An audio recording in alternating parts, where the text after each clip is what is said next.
Yep. As soon as I get reception again. My parents too. They don't need invite every time they can log in. No. As soon as I get reconnect, it's back in. Nice. Wow, that's nice. That's what I'm saying. They don't talk about all that, and I don't think they had stress tests or such. So we're pushing it to the limit and seeing. Like we do And then with all devices. Now I just started a new video recording for the YouTube channel to show the beautifulness of the nature. But yeah, it still has signal on the other phone. And then I'm gonna see this, be it that I clicked out on this phone, the G6.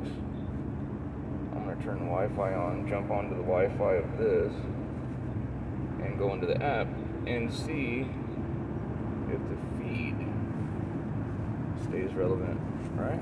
See. So now we're in there, we're gonna tap.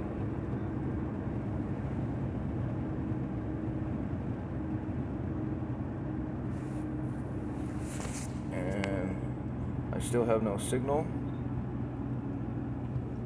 My phone is gonna look at that area too. No, it's fine. I'm just making sure that I have no signal because this thing's saying it's loading, but I want to see if it's from a closed loop system. Or if you need an outside portal, like I'm thinking, to get access, but then once that access is been taken away, you still have... Yeah, you're in. Yeah. So, with it closed still, this guy can't link in. Oh, wait, we got it! You can. Yes. So, all we need to do is set this up on a system, get this going on one, or whichever Wi-Fi system that's dedicated. And we can add, subtract, view, look in. As long as one is fixed to it, we can always tap to that. And close it out. Where the outside world can't see, but us from our own system we can. Yeah. As I just did. Yeah. And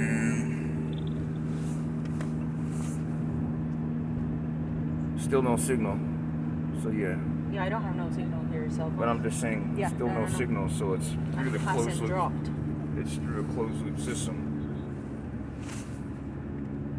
Yeah, because when I come to Julie, I don't have reception. Now the thing is, if I blank out of this, I know I'll lose reception or connection to it. Will these? Yes, I understand, because yours is your main. It's the head, the brain of it. We all branching out from that. But yet it's not getting the image from this. It's getting the image from the camera. Right. But we need to know if our whole house internet was to drop when we're not home, if we can still tap to it.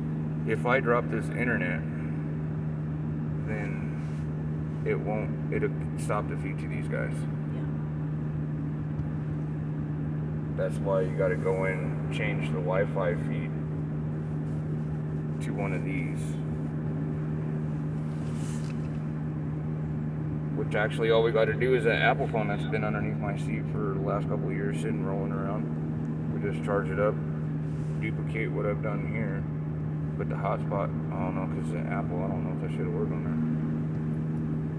there. Never mind. We need an old Droid. Or we get one of these, because you've seen how far the antenna is on it. That's amazing, dude, to go from where I was at through all the trees to the green container you walk to. With this and still have 67% video feed, where it was instantaneous still when you spoke and I spoke. No delay. You know what I'm saying?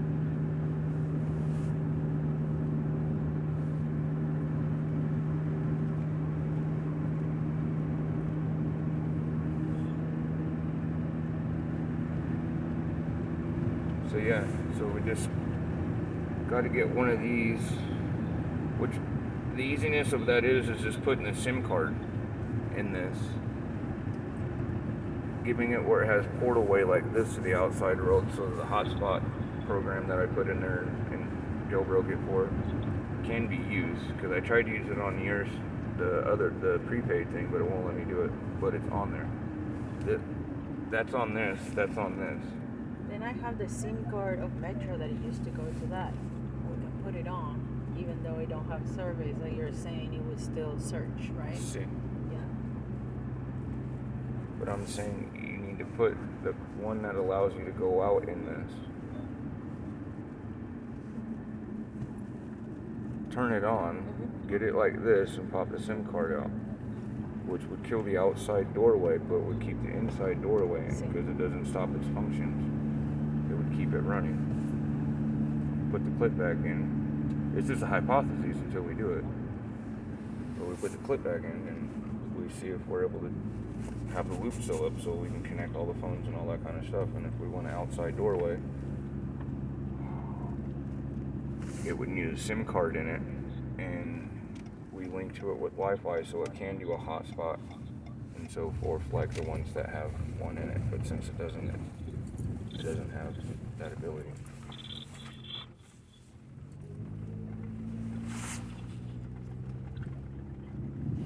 Still no signal. Can I call Papa and tell him to link in? Good. Now I got. I still have no signal. I have no signal, but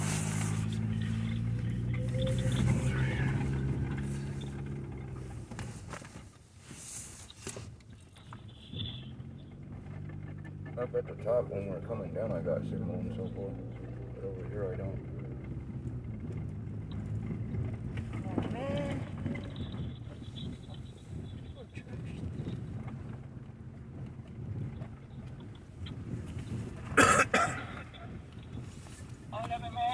Hola, Pa, entra a la aplicación y fíjate si puedes ver la cámara ahora.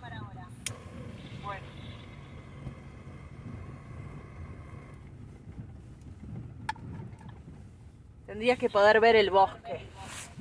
I don't have reception yet.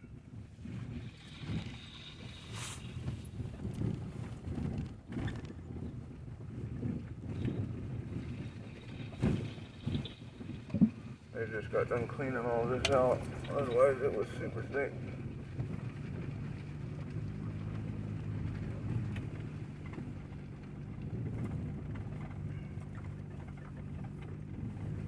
¿Qué van a cenar? So I'm gonna disconnect this guy.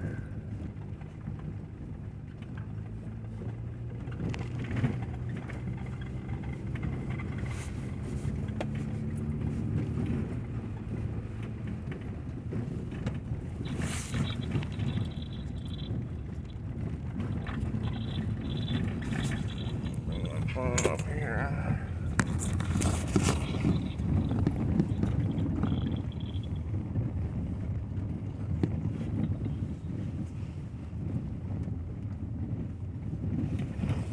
Skidder.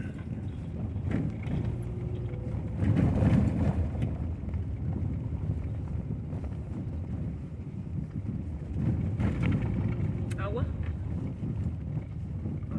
Surfing.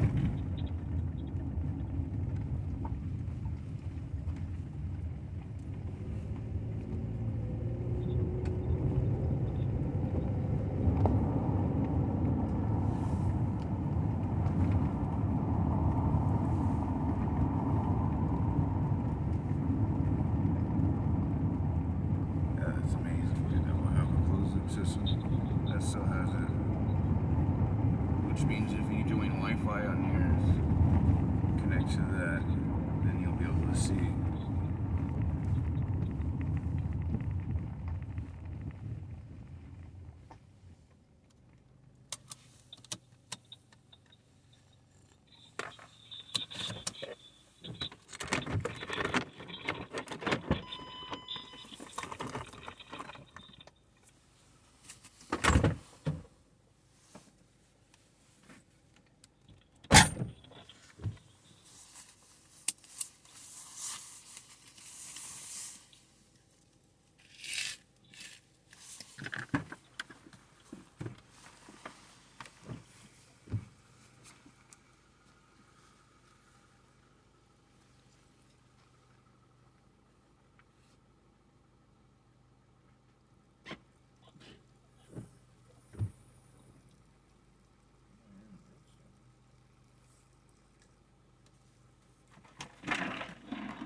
Send one to your brother, and then you can talk to him.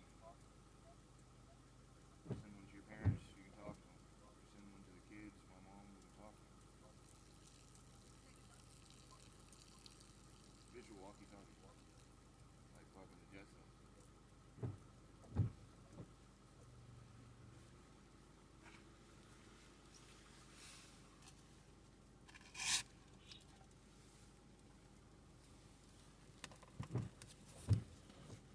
Do I have any reception right here? No. Hey, man. Partial snow here.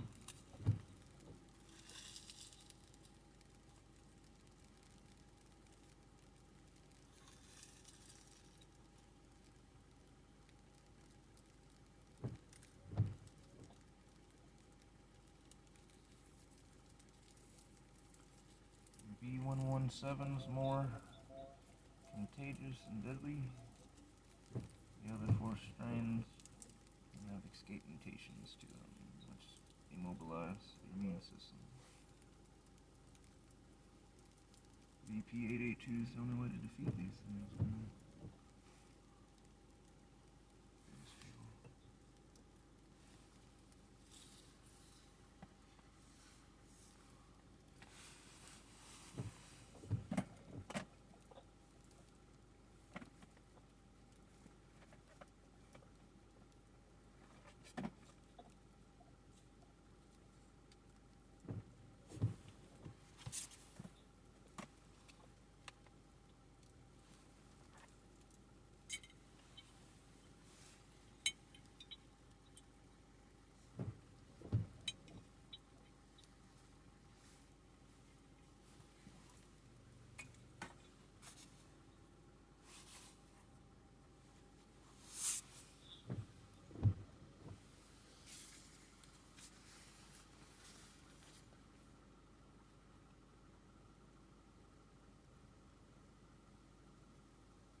then your parents and everybody, and then all of us can talk to each other.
I sees it, Casey.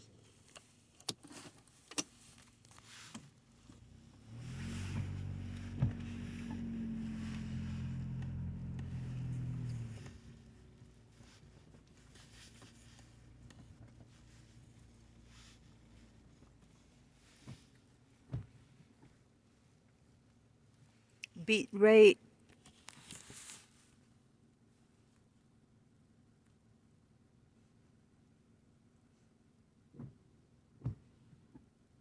It says poor network. Please check the network.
Hola, María.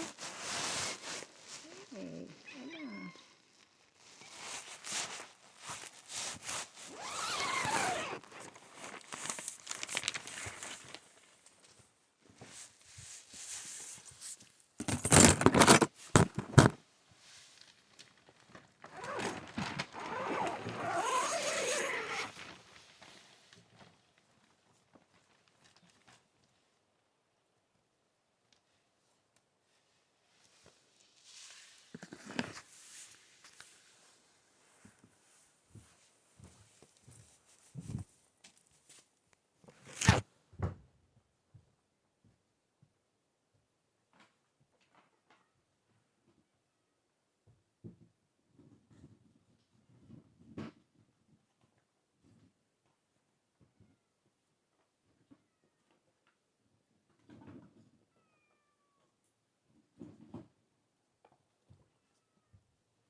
I lost you when I passed the where they had the gate right there. I was talking to you in the intercom.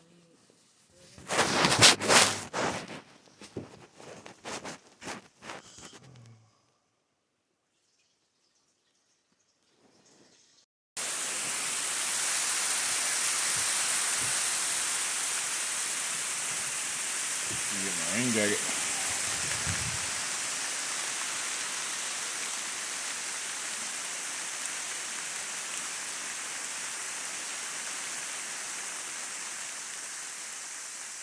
Coming down good. I'll make it snow.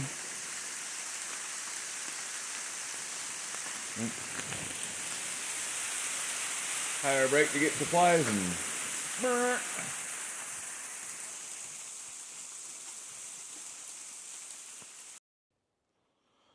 got some new modules in, bunch of new multimeters I need to wire.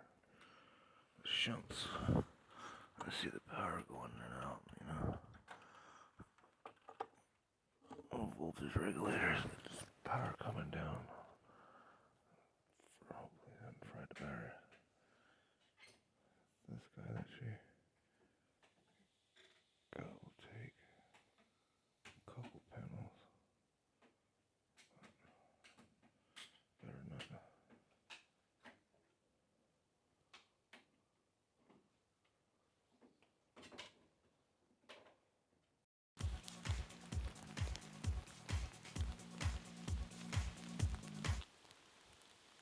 Ooh, coming down, boy. Meow. Bing, bing, bing, bing, bing, bing. Bing, bing, bing, bing. You're up. You're up. And you laughed at me the other day. Oh, what? Check it out. I got my spring weather. What you got? What you got? What you got? Keep your hair dry. Yeah. That's what's up. Only heat. Yeah, that's what I'm saying. Gear up, man. Gear up. Get your gear on. Get your still suit on. Cause then you'll feel warmer. Cause the wind doesn't just go through your stuff.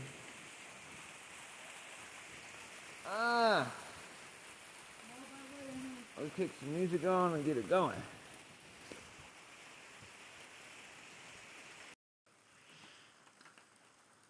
Hold on. Only heat.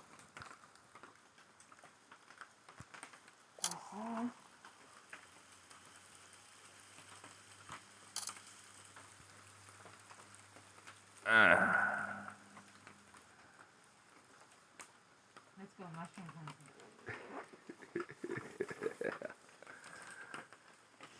Okay, I need to finish this. Let's go.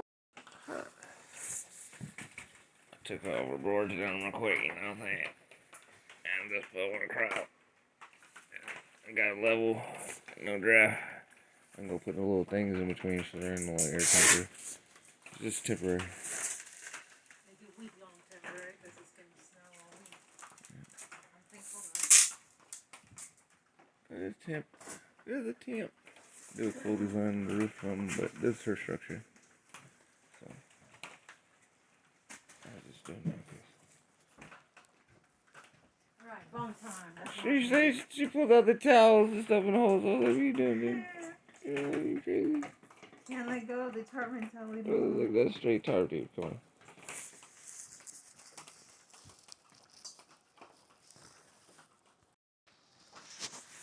So just upgraded that guy. So this dude gonna upgrade to another one and do some set down modules. Because frequency is too high coming out of solar controller. But this one will take it and compress it, but we're bottlenecking it to the fullest.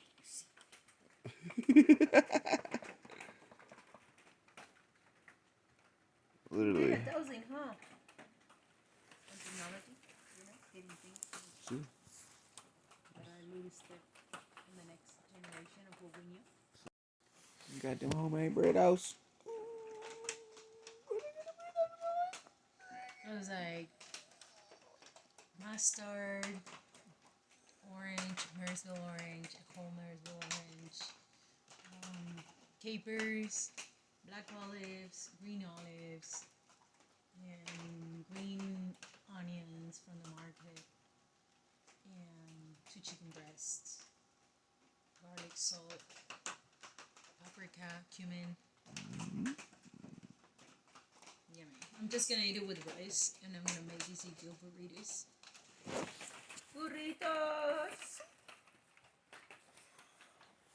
What the heck? What the fuck?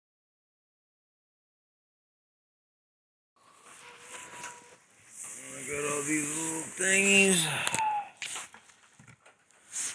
Shunts and all that kind of stuff I gotta hook up. All together. Fun, fun, fun.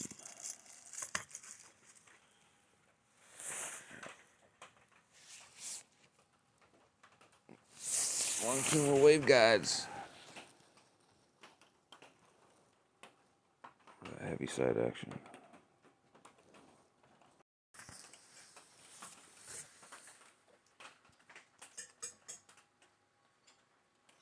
That would teach you a lot about life. Me, this and Elmo and Maria travel around freely.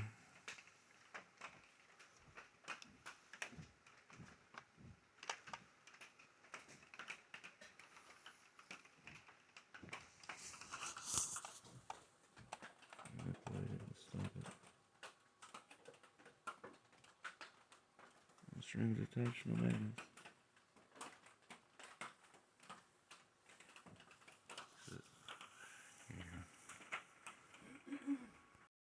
That magnetic moment between you and I.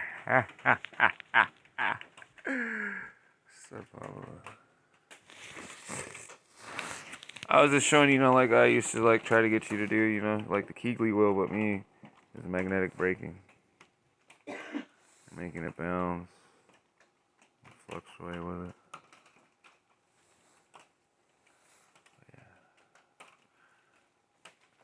Remember Elmo, dude? All we missing is Elmo. All we missing is Elmo, dude. I got beaten, put in a coma, and Elmo disappeared. Still got this guy.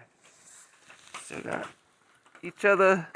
But Elmo, stuck him out of the trash, man. Stuck him in the front of the grill of the car that she took off on her birthday and left me with my little sack with my clothes. So I was gonna go with you. Well, if his mouth don't get fed, he didn't say Yeah, it. what the hell, dude? I was standing there with the door, the shit. How you think the Elmo dog got stuck in the car? Huh? You smoking? It's called Blinders GPS Lights, honey. You said you had. You're saying you had. I stood in front of you. I stood in front of you, and asked my boss for time off to go. Burnt. I would have loved you to come. It would have been way warmer than what it was that trip. Burnt. And it wouldn't have been a bit. But it wasn't happening with it. Yeah. I would have already got burnt the first night with you and be like, no, dude, we didn't have any. And instead, you gave me time to miss you. I don't know. I got this. I would have gave me a chance to see what I was gonna look forward to if we ever got stuck living in a vehicle like we did. I'm making me a chicken soup bomb. Look at this. Chicken and rice. It's like, oh, okay. She doesn't stop moving. She takes all the blankets and it would have been interesting. Oh my god. I need to pay attention to that. So good. So good.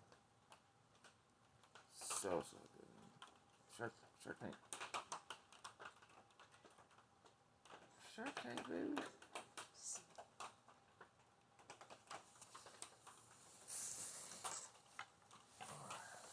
Why this stuff up?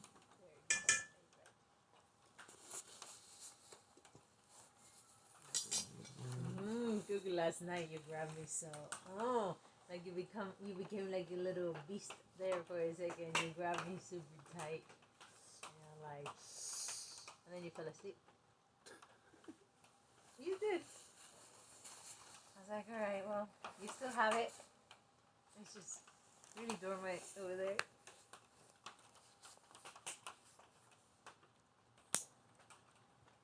Asleep. It was like abrupt enough to wake me up, because I was sleeping. To like realize that something is like pulling my body. But at the same time, like you fell asleep, and I was like, I fell asleep behind you. I don't have any recollection. It was like a little beast moment, like out of character beast moment. Like paranormal. You weren't like subtle or anything like that, or gentle or like. I was like, whoa, what? You alright? And we turn around, and you're like, like, alright, that's the excitement of the night. It was a second. Alright, that's good. It's there. It's there. We got Amber's cooker, right? We got Amber's. We got Amber's.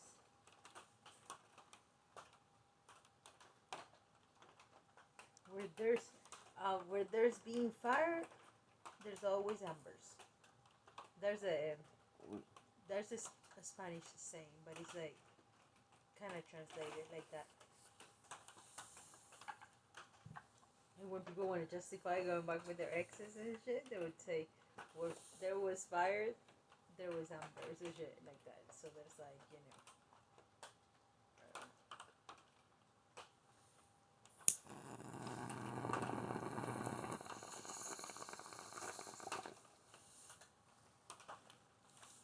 Was your brother able to find a place to stay? Yeah, in the city? she did. Not my brother. Ximena did. My brother is staying deep in East Town. I had asked you that last night if we could help them. Yes, they had already. I asked them. They had already figured out last night, and then Thank you for letting me know. And then because of your idea, it made them realize to think ahead and book weekly. So that's what I did. Ask your brother if there's any way that, in the sense of this concordance of family emergency, it gives him the infraction of looking and maybe doing cohabitants with other chateau owners. So it's change stay or. See, in the sense of emergency wise, like people are doing barter trade for services and other things.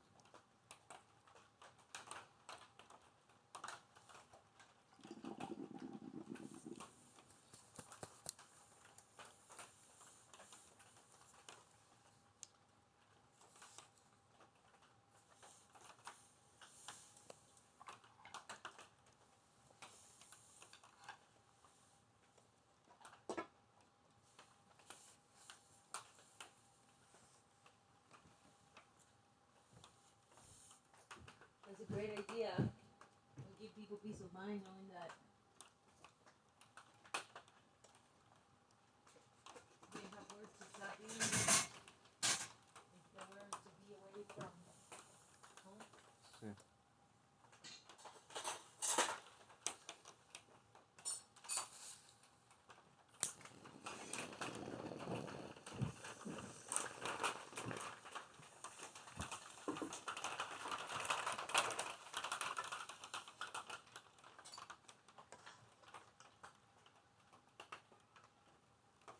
Start something for the nurses and so forth and doctors.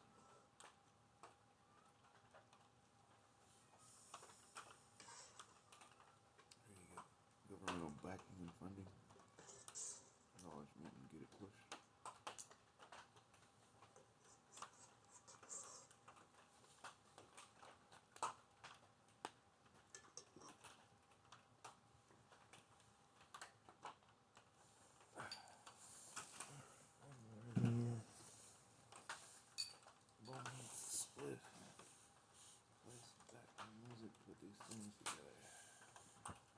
said you wanted that battery thing right there? See, I want. Well, no, not right there. I think that go to the battery, right? Why don't you put it where the battery's connected into the solar right there? Then yeah, I'd like to see it right there.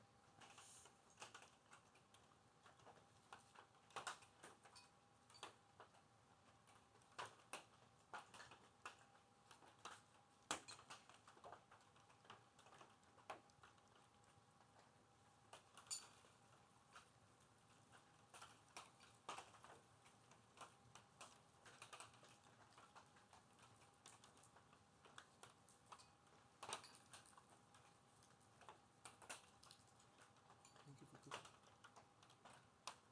My pleasure.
Swoop by. Get our wind chimes. Get our wind chimes. So that's something.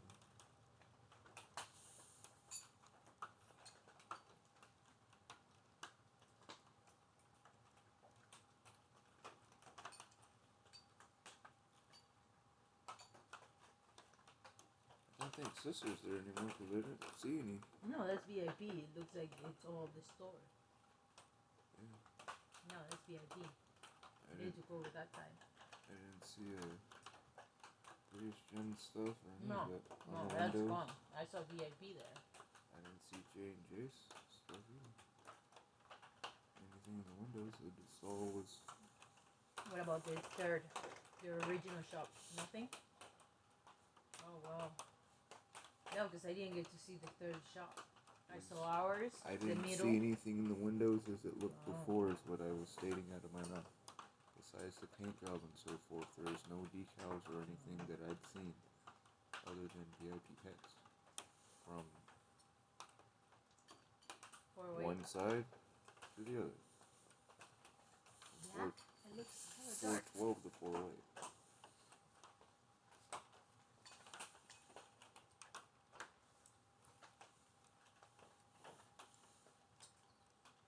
It looks hella dark. It was white. It looked like you were in heaven in there. With the crystals?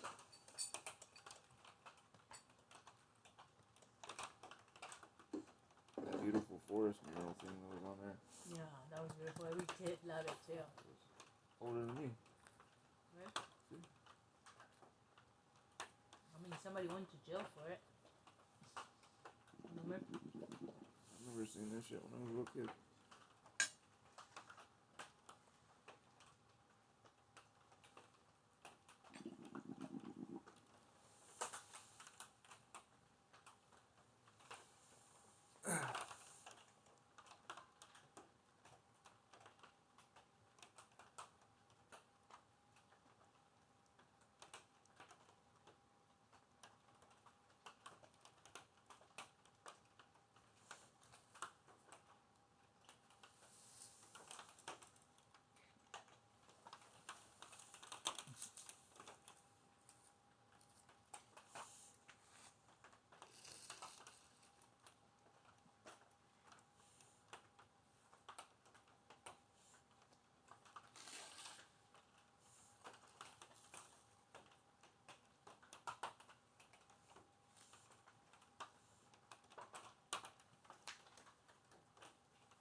Queen bee wants battery thing right there.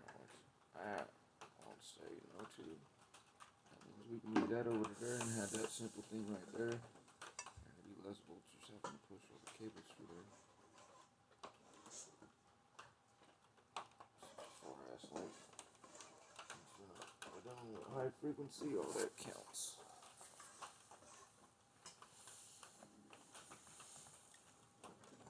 Way over 33 feet.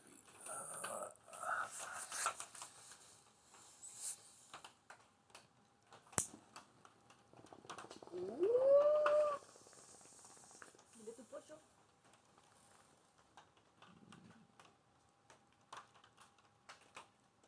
Maybe we should raise it and put another level. Raise it one more.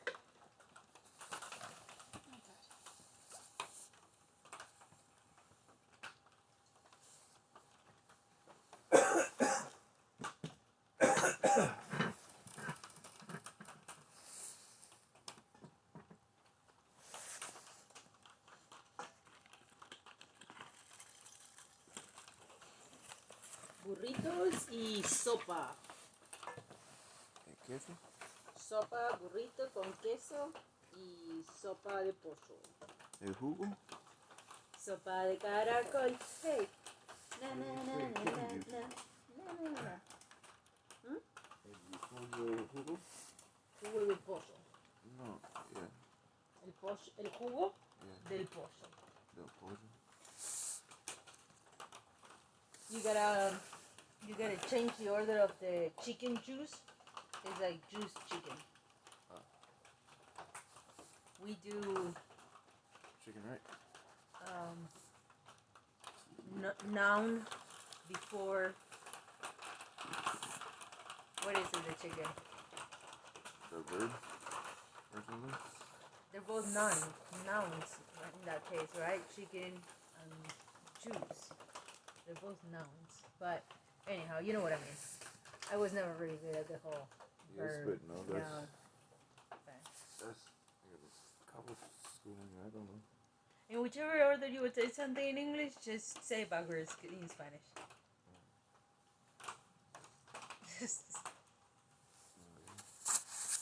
Alright. I'll have to remember that.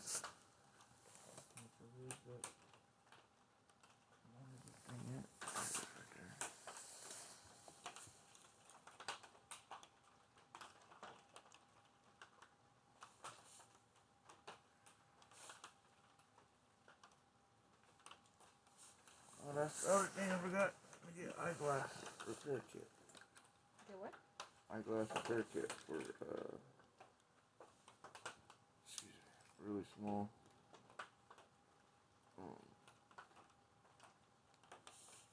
screwdrivers and Phillips flathead screwdrivers. So I can take the cameras apart and other things and modify them. Make things do stuff that they're not supposed to.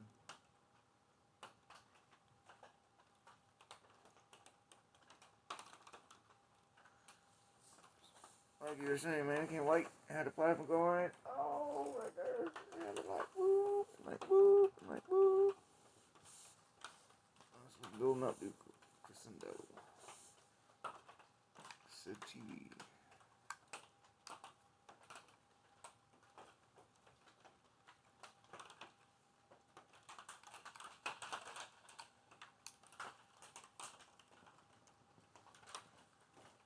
Yeah, I should just be able to patch this into it so. Like the other one I did. Just wash repeat. Just don't get them wet because they don't like water.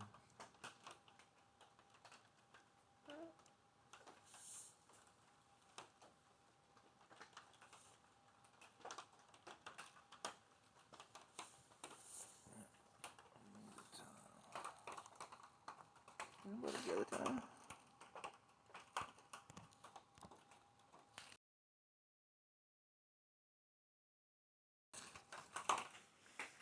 Well, as we go back. it's nice. I have to get a couple of those, have them throughout the forest on the main power line, so we can tell the power cells and so forth when we're discharging and firing and receiving. Heavy side and kinetic and so forth.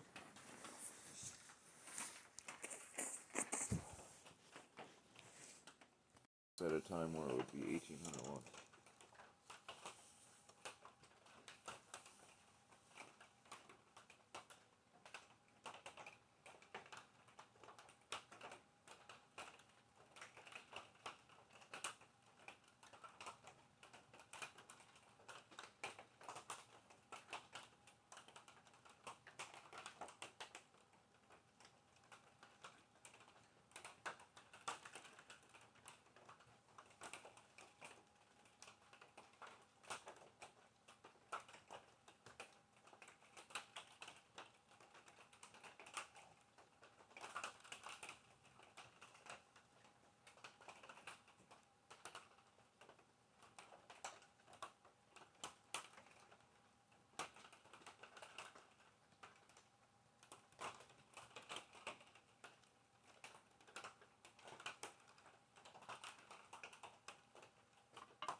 Does he make sense?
First one almost wired up. Just gotta put the positive together into it.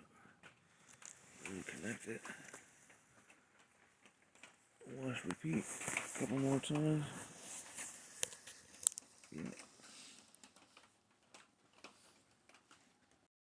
on COVID.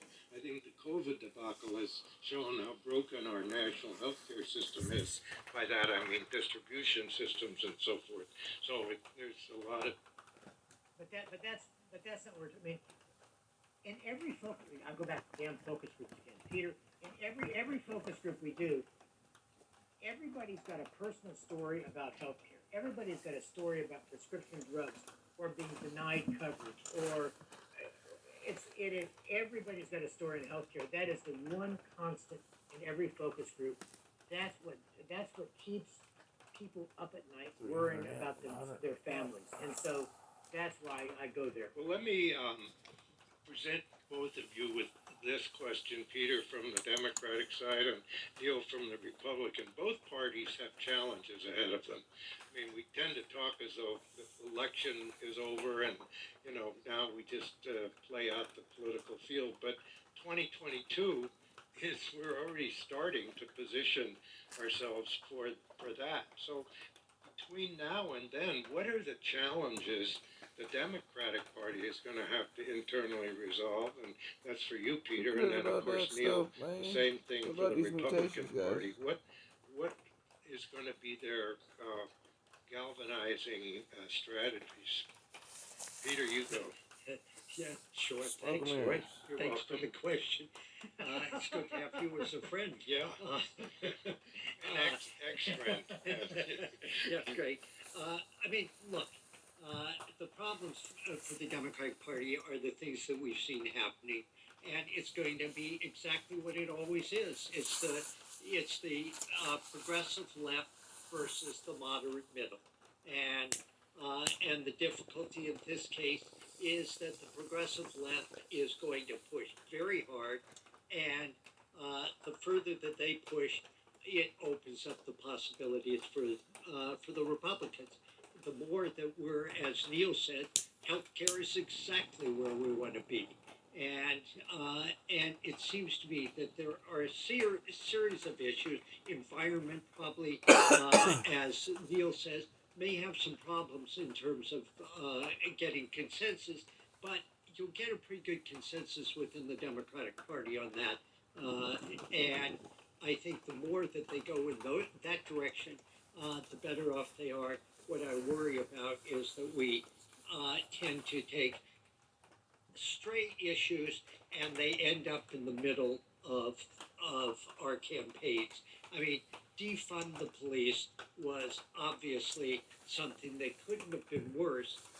It didn't But you become guys don't the issue understand of the day what they're talking or about. change things, but it conveyed something that Reconstruct the the police. Democrats really didn't want to convey, and that's my problem, and that's my challenge. And the one thing I would say is that I think Biden is a pretty smart, good cabinet. And so I don't think it sort of, in some respects, it reminds me a lot more, if I can go way back, to the cabinet that Gerald Ford or that Bush 41 had. You had a lot of people who have a lot of experience and essentially are much more in the middle. And I think those things are going to serve them well. I fear that we go too to the left. Sorry. No, where's James Baker when we need him? Yeah. Neil, before I let go to you, Peter, one question about Biden's tactical position. Does the fact that he's got a dead heat in the Senate and 3-vote margin in the House help him resist too much pressure from the extreme left? Well, I think it'll practically be the case. I mean, that essentially the one thing that's happened is because they have the Democratic control, I think all of the confirmations will probably go through, and that becomes extremely important in getting his cabinet. The second thing is, I think what's happening in America keeps us much more in the middle. Until we get things under control economically and in terms of the pandemic, I don't think the Democrats are going to stray too far out into the social issues. And that probably helps us for the first 2 years. Which is all we can go to because 2022 is coming right up. Neil, how about the Republican Party? How How about, about it? Right. yeah, if you were the new head of the RNC, Yeah, well, the new head's probably gonna be the same as the old head. I think we have. I mean, this is gonna sound a little bit off, but I think we probably have less of a challenge with respect to issues and where the party is issue-wise, and much more with respect to leadership. I mean, right now, there's no question that Donald Trump's still the leader of the Republican Party. Yesterday, notwithstanding, I think. I don't have a crystal ball. I don't know what's going to happen in the next 2 years with respect to where he's going to be. But you saw in Georgia that, and you saw in 2018, voters will come out in droves to vote either for him or against him. When he's not on the ballot, the results are somewhat different. He is still the leader of the party. We can pick up seats in 2022, but who's the next leader? I'm not. We don't know the answer to that. I'm not sure anybody's kind of stood up and Lord tried to take that Palpatine, mantle yet. squirt. I think we are a strong issues party that may be where that leadership is questionable. Let me ask you a question though, Neil. When you're the out party, you always get the rebuttal of the State of the Union. If you could choose the two people who you say, these are the people who are going to connect, so they don't have to come from one part of ideology, but the people who you think make the most sense. I mean, right now, it seems that the party is sort of already jumping to 2024. Who would you choose? What are the voices? Would they come out of the governorships? Would they come out of the legislature? From my point of view, probably still coming out of the legislature. I'm not as familiar with as many. I mean, we don't have. We've got some bench of governors, but I'd go. I mean, I think maybe a Shelley Moore Capito from West Virginia for the Senate, and I'd go with a moderate in the House. Sort of help people who are listening to this. Why Shelley Moore Capito? I mean, what are you trying to say and do there? Well, even though she's from West Virginia, was one of the president's strongest states, she withstood pressure to vote with those who wanted to, redo the electoral college vote yesterday. She is perceived to be a conservative, but a moderate conservative. She's one of the few women in the Senate, and she's a thoughtful spokesperson. And I think we need some level-headedness right now that's not. We don't need a fire-throwing conservative out there right now. We need someone who's thoughtful and can give the Republican ideology. I'm sure that Ted Cruz will be sending you flowers soon. before we wrap up, there's a really good audience question that goes to polling methodology, and I'd like to squeeze this in if we can, because we have a minute or so. How accurate do you feel the answers that you receive today when you do your polling is? In other words, how honest are people when you ask them whether they're going to vote for Trump or not vote for Trump or whatever the case may be? Is that an emerging challenge? It is. It has become more of a challenge in the age of Trump. And seriously, we don't have a polling problem in general. We've got a Trump polling problem. And I think we can identify why that is, but the president spent the last 5 years beating the ever-living crap out of like pollsters in polls and talking about how, they produce fake polls. They don't, and people believe that pollsters have an agenda that doesn't include them. So they refuse to cooperate. It's not that they're lying to us on the phone. I mean, there are some people who are the shy Trump voters, but we have this non-response bias where people just are deciding they don't want to answer these questions. They get underrepresented. They get left out of the polls. And so when we actually, do the final polls in the campaign, President Trump's vote is underrepresented. I think our polls accurately reflect the political environment, and in looking forward to a election without Trump, I'm very confident that our polling numbers are going to be accurate, just like they were in 2018. I'd answer this, Roy, by just simply saying that the response rate is what polling is all about. And at this stage of the game, the ability to get people to cooperate, it doesn't make any difference where they're Democrats or Republicans, and the things that Dio has talked about are so important. But beyond all of that, it all comes back to willingness to be interviewed. And people are bombarded by all kinds of sales calls and everything else. So it just makes it very, very challenging. Is there any trend towards doing your polling over the internet as opposed to trying to connect live? Well, yeah, I mean, Roy, we do that, and we do a ton of that. But if you go back and look at the polling that was done in 2020, whether it was done over the internet, done by text, done by telephone, done by robocall, they were all off. So it doesn't make a damn bit of difference, in that. We have people who are just not responding to these to the questions. Well, gentlemen, I could go on for an hour. I find this fascinating, and I hope our audience has appreciated it. And so on behalf of City Arts and on behalf of our audience, I want to thank both of you for giving your views. And we should note that they're as of January 7th, 2021, and by tomorrow the world might have changed, spinning on its orbit. So with that, again, thank you very much and good evening. Thank you. Thank you, Roy. Appreciate it. You've been listening to veteran pollsters Peter Hart and Neil Newhouse in conversation with Roy Eisenhart. This program was recorded on January 7th, 2021. The three spoke to one another via video conference.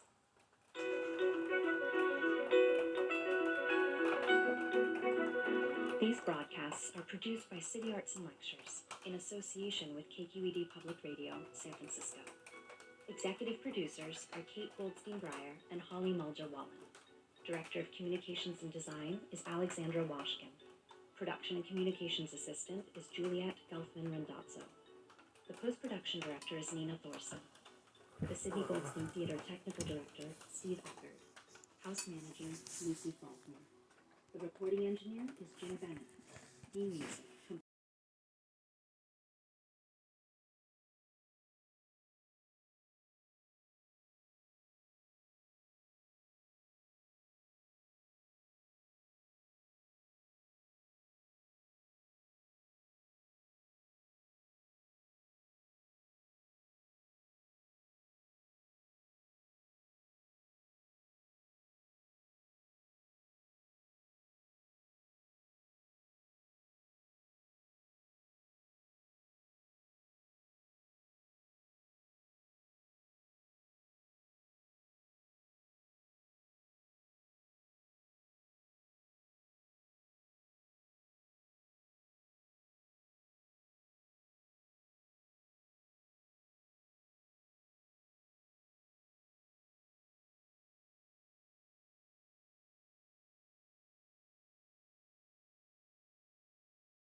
That's going to be the new normal.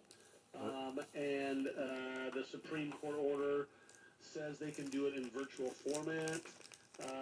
And they have certain things that the judges have to go over with the jurors and the attorneys. They might be doing a hybrid. So in other words, they may have it that the jurors are virtual, and yet the witnesses and the lawyers and the judge are in court. But the jurors sit virtually. What's kind of, I'm kind of thinking about that. That might be kind of interesting, and I think that might be a good thing. It is the problem. So as a criminal, okay, so there's a difference here between criminal attorneys and criminal cases, because it raises a whole host of constitutional versus civil cases. But still, you have the same issues. One of the things that they advise jurors is don't talk about the case with your family member, with your loved ones. Don't get advice. Don't do this. Don't do research. Don't get on the internet. Don't do anything. You stay focused on the case. And sometimes they even have cases like the OJ trial where they sequester the jury just to make sure that nothing like that happens. And there are times, I've had this happen in trial, where on breaks I see attorneys talking. I did a trial recently where the victim had testified and the cross-examination didn't go too well for the victim. I was successful in how I cross-examined. And during the break, one of the jurors goes up to the victim advocate's right there, goes up to the victim and says, "Can I give you a hug?" Oh, okay, well, that juror's gone. But here's the thing. I had somebody that observed it. If jurors are appearing remotely, unless I see it on the camera, there might be some things that I don't see that they do that might give me a way to challenge their ability to continue serving as a juror. But you also remember the old television, you probably know, the old TV show Perry Mason. At the end of Perry Mason, somebody in the audience would always stand up and say, "All right, I killed my grandmother," right? Okay, so now will they have to log in on Zoom? Yes. To the last minute. Exactly. I watched Perry Mason. Yeah. I kept waiting. Mr. Berger was always the prosecutor. That guy had a terrible record, right? I just kept waiting for, when are we going to have the episode where Mr. Berger just starts out and he picks up the phone and calls Perry Mason? You just want to save the taxpayers a lot of money and tell us who did it. Because, come on. Have your investigator, Paul, come up. Yeah. But it's a fascinating thought, though, that what about the gallery that wants to observe the trial? Is a trial not They can do it virtually. They can do it virtually, and that's the thing, Cal. And sometimes the judges don't allow it in. Denise, go ahead. Here's the challenges. Yes. The challenges are how are they going to monitor the jurors Yes. to make sure that they're not getting information from other sources? Right. How are they going to make sure that connectivity is going to be safe, secure, and easy technology for the jurors to implement if they're doing it themselves? Somebody the splice public's right over of and hack access, into which some would be the weirdo people shit. in the galley. And how do you make sure, this one's super important, that the jurors are paying attention and not asleep behind that Yeah. that What about the technology? privacy of the jurors? Now, a lot of times their names are not given. Sometimes they are public. And having done many news stories, Now you can hack and know who the sometimes person the is. jurors' privacy is guaranteed. But if it's all online, I mean, Well, this is what New Jersey has done. They've actually got court operated like mini computers that they give to the jurors, and they're all standardized. And they may say juror one, juror what, but it protects their privacy. It does, all kinds of Samsung things. Galaxy Pro tablets is what they are. does it have the eye alert technology that many modern self-driving cars have? Here's the deal, guys. This is what I think's happening. And Todd and I talked about this during the break for these jury trials and these judge trials. The biggest issue is, how do you know the let's say the jurors are virtual and everybody's virtual. What about a witness? How do you know they don't have something underneath the table they're reading, or a friend is sneaking in? And you know what they say? Oh, when they sit down, the court makes sure they do a 360 to see that nobody's there. But then someone can walk in 5-10 minutes. I think the technology and the cameras are going to turn to where you're going to be able to see a person 360. That you'll see everything around them, basically. That they can't, if they leave the room or something, that's going to be a beep, beep, beep, beep, beep, beep, or something. I think the technology is going to come to the point where that's available now. The 360 cameras are out there now. Right. But what about the juror in Kentucky? Look, we love Kentucky, but that lives way out in the middle of Hickville that doesn't have very good internet. How are they going to be able to handle that technology. Not everybody is. Well, one of the things that we're assuming is that this virtual juries and stuff is going to allow jurors and witnesses to testify from the comfort of their own home or from their attorney's office or what have you. I think that look, if the reason we're doing this is to lower the risk of people being infected because of COVID, then maybe the way that they need to do that is, look, everybody's still got to go to court. It's just that, like court appearances that I've made in a local jurisdiction here, the judge is in one room, the attorney is in another room, the witness would be in another room. They're all in the same courthouse. They're all testifying via a direct feed, but once that witness, for example, goes into a room to testify, they're the only one in that room. Right. And they can't take anything in with them unless it's something to refresh their recollection that both sides have been provided and everybody knows what it is. But that would be the way to take care of it. The jurors would show up to court. They would just all go to separate rooms to do their jury service where they would watch. That would be But that'd be very difficult. Yeah, well, How can they deliberate? How can they deliberate? Can I bring that up? That's a good idea. I think almost like a little telephone booth. Yeah. All these little telephone booths, and they're stuck in them forever. It doesn't. Juries. It doesn't. Claustrophobic. It doesn't have to be big. It just Yeah. has to separate folks from one another. Kind of like what the Supreme Court does when they hear arguments and they're all in the same room, but they're separated by plexiglass. They've got this. I think that sort of technology is going to have to occur, but. We talked about this. Right now we're talking about trials that occur where the jury is appearing remotely, but you touched on when witnesses do, and that raises a specific issue with criminal trials and the Sixth Amendment right to confrontation. Right. Okay? Because this came up in 1990. There's a case called Maryland versus Craig, and it was a sex assault case, and the issue here was the child victim, because of the trauma, could not testify with the alleged perpetrator in the courtroom. And so the judge made a ruling that the child victim could testify remotely via closed-circuit television. She was just in another room, but she was at the courthouse, but she could appear via closed-circuit television. Well, the defendant was convicted. It went up to the Maryland Supreme Court. Maryland Supreme Court overturned the conviction.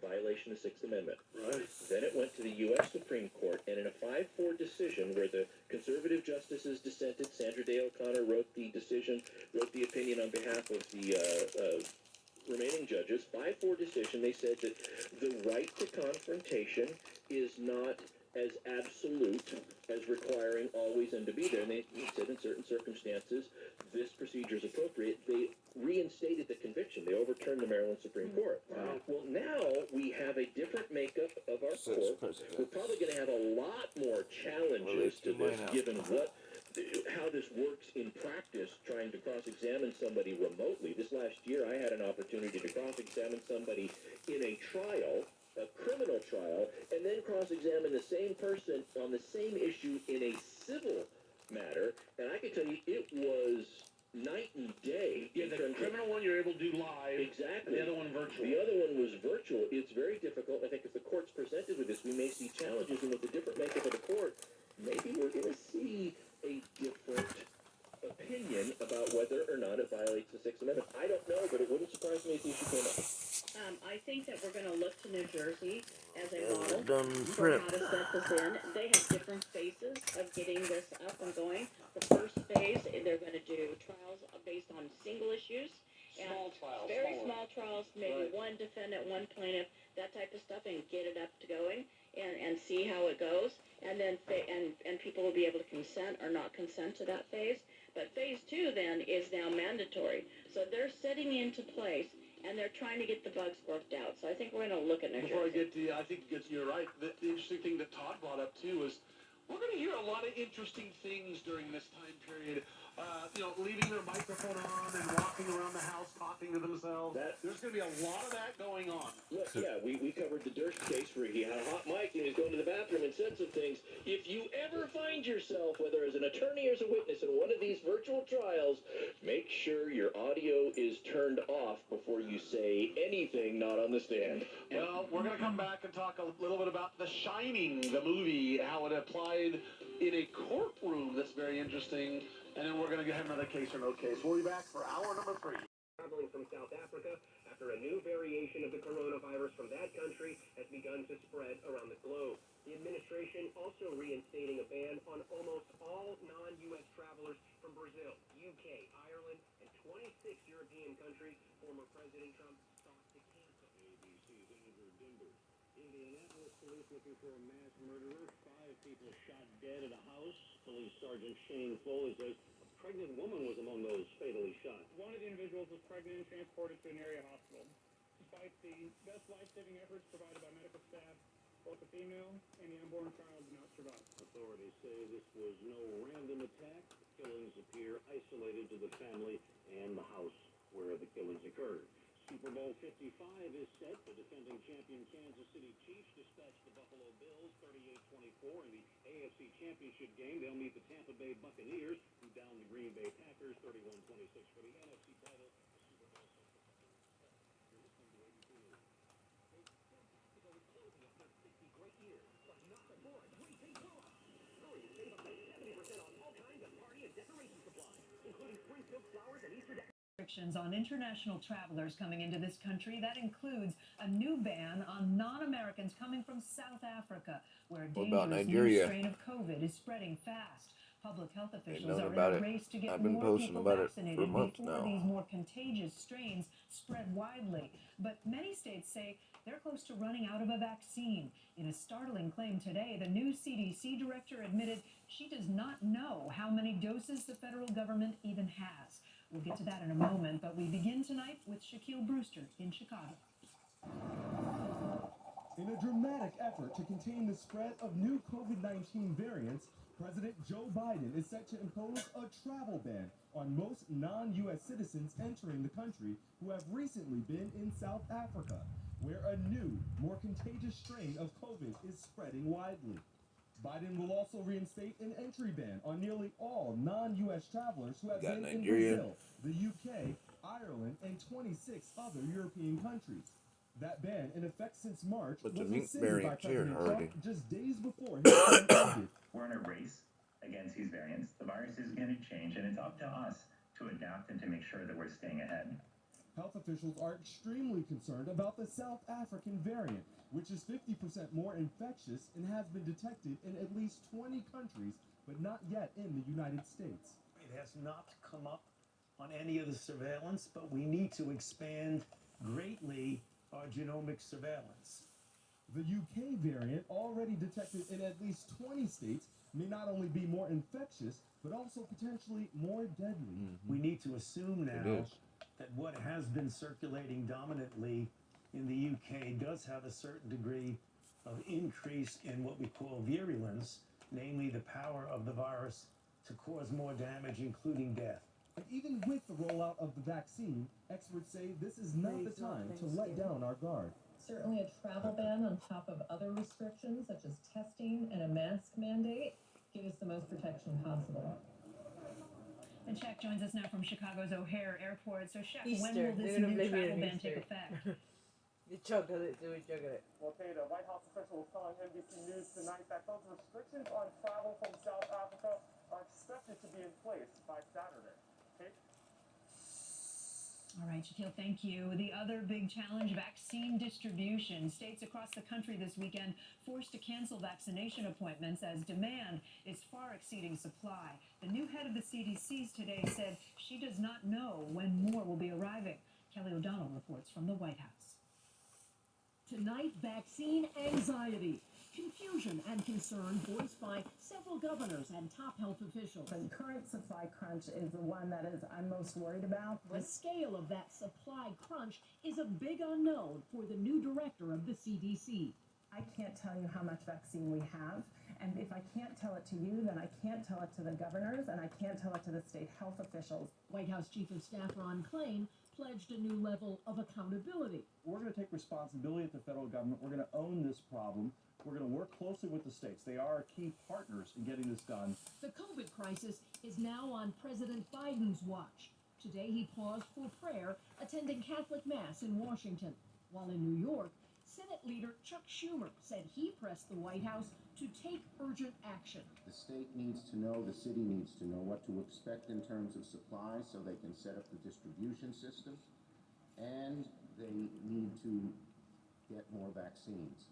President Biden released a nearly 200-page national strategy for COVID that includes setting up vaccination centers. The Federal Emergency Management Agency, FEMA, to stand up the first federally supported community vaccination centers with a goal of 100 centers in the next month. And expanding vaccine manufacturing using the Defense Production Act, increasing the number of healthcare workers permitted to give shots, and prioritizing fairness in distribution. And Kelly joins us now. Kelly, I understand the vaccine shortages were discussed at a meeting with members of Congress today. That's right, Kate. Top White House officials spent more than an hour meeting with Senate Republicans and Senate Democrats, 8 of each. And while there were some contentious issues over COVID relief, I'm told there is broad agreement that faster, more efficient vaccine distribution is something that they all say has to be a top priority. Kate? All right, Kelly O'Donnell at the White House for us. There is a glimmer of hope in the battle against this raging pandemic. The holiday COVID surge that so many warned us about may finally be waning. Megan Fitzgerald has details. Tonight, for the first time in months, COVID numbers are trending downward, signaling the holiday surge may be over. At this point, the data looks pretty good for suggesting that we really are through the worst of the holiday surge. Hospitalizations are down or plateauing in every state except New York.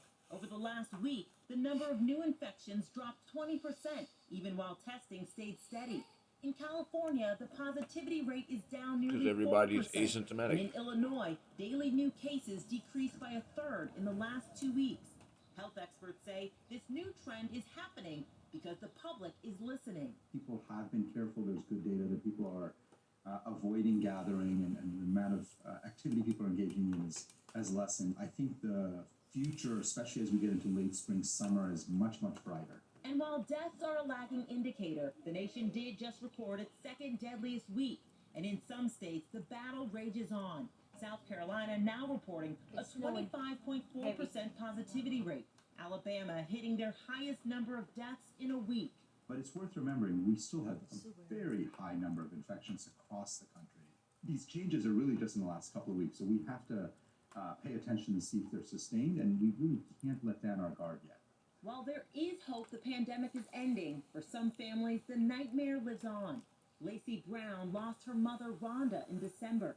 I don't feel like we get to have that moment of just like, oh, thank goodness. Like, now we can sort of look forward to the end of this, because now there is no end to it for us.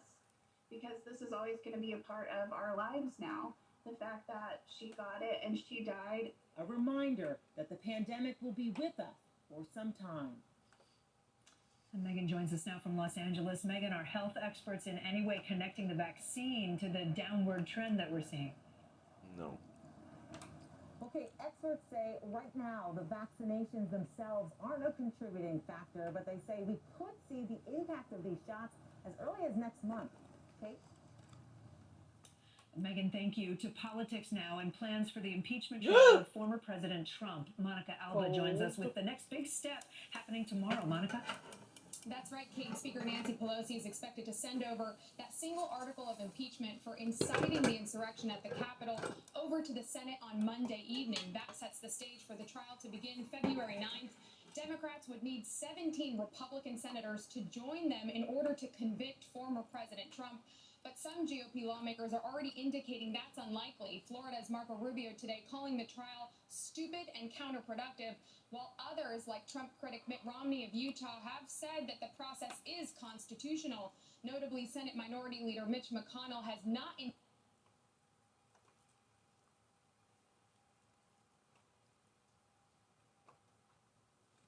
What's the French channel? But not in French. France 24. France. France 24 News.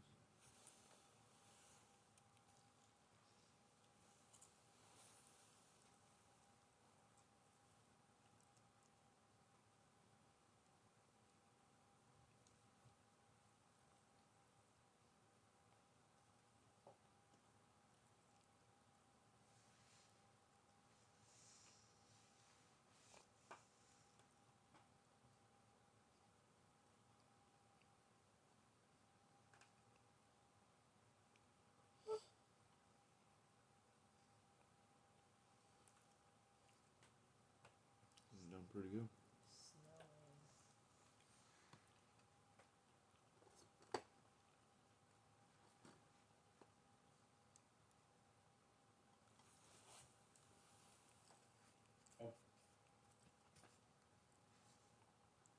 America and South Africa. France putting new restrictions on arrivals as Denmark's well. train is what we got going on in have a California. negative COVID-19 test.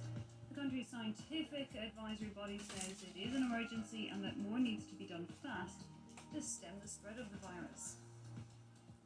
Peace in the Near and Middle East, climate change, COVID-19. Joe Biden and Emmanuel Macron covered a wide range of issues in their first talk since Biden was sworn in.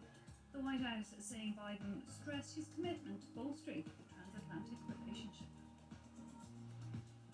Also coming up, thousands on the streets of Brazil calling for the impeachment of their president, while one tribal chief is suing Jair Bolsonaro for crimes against humanity.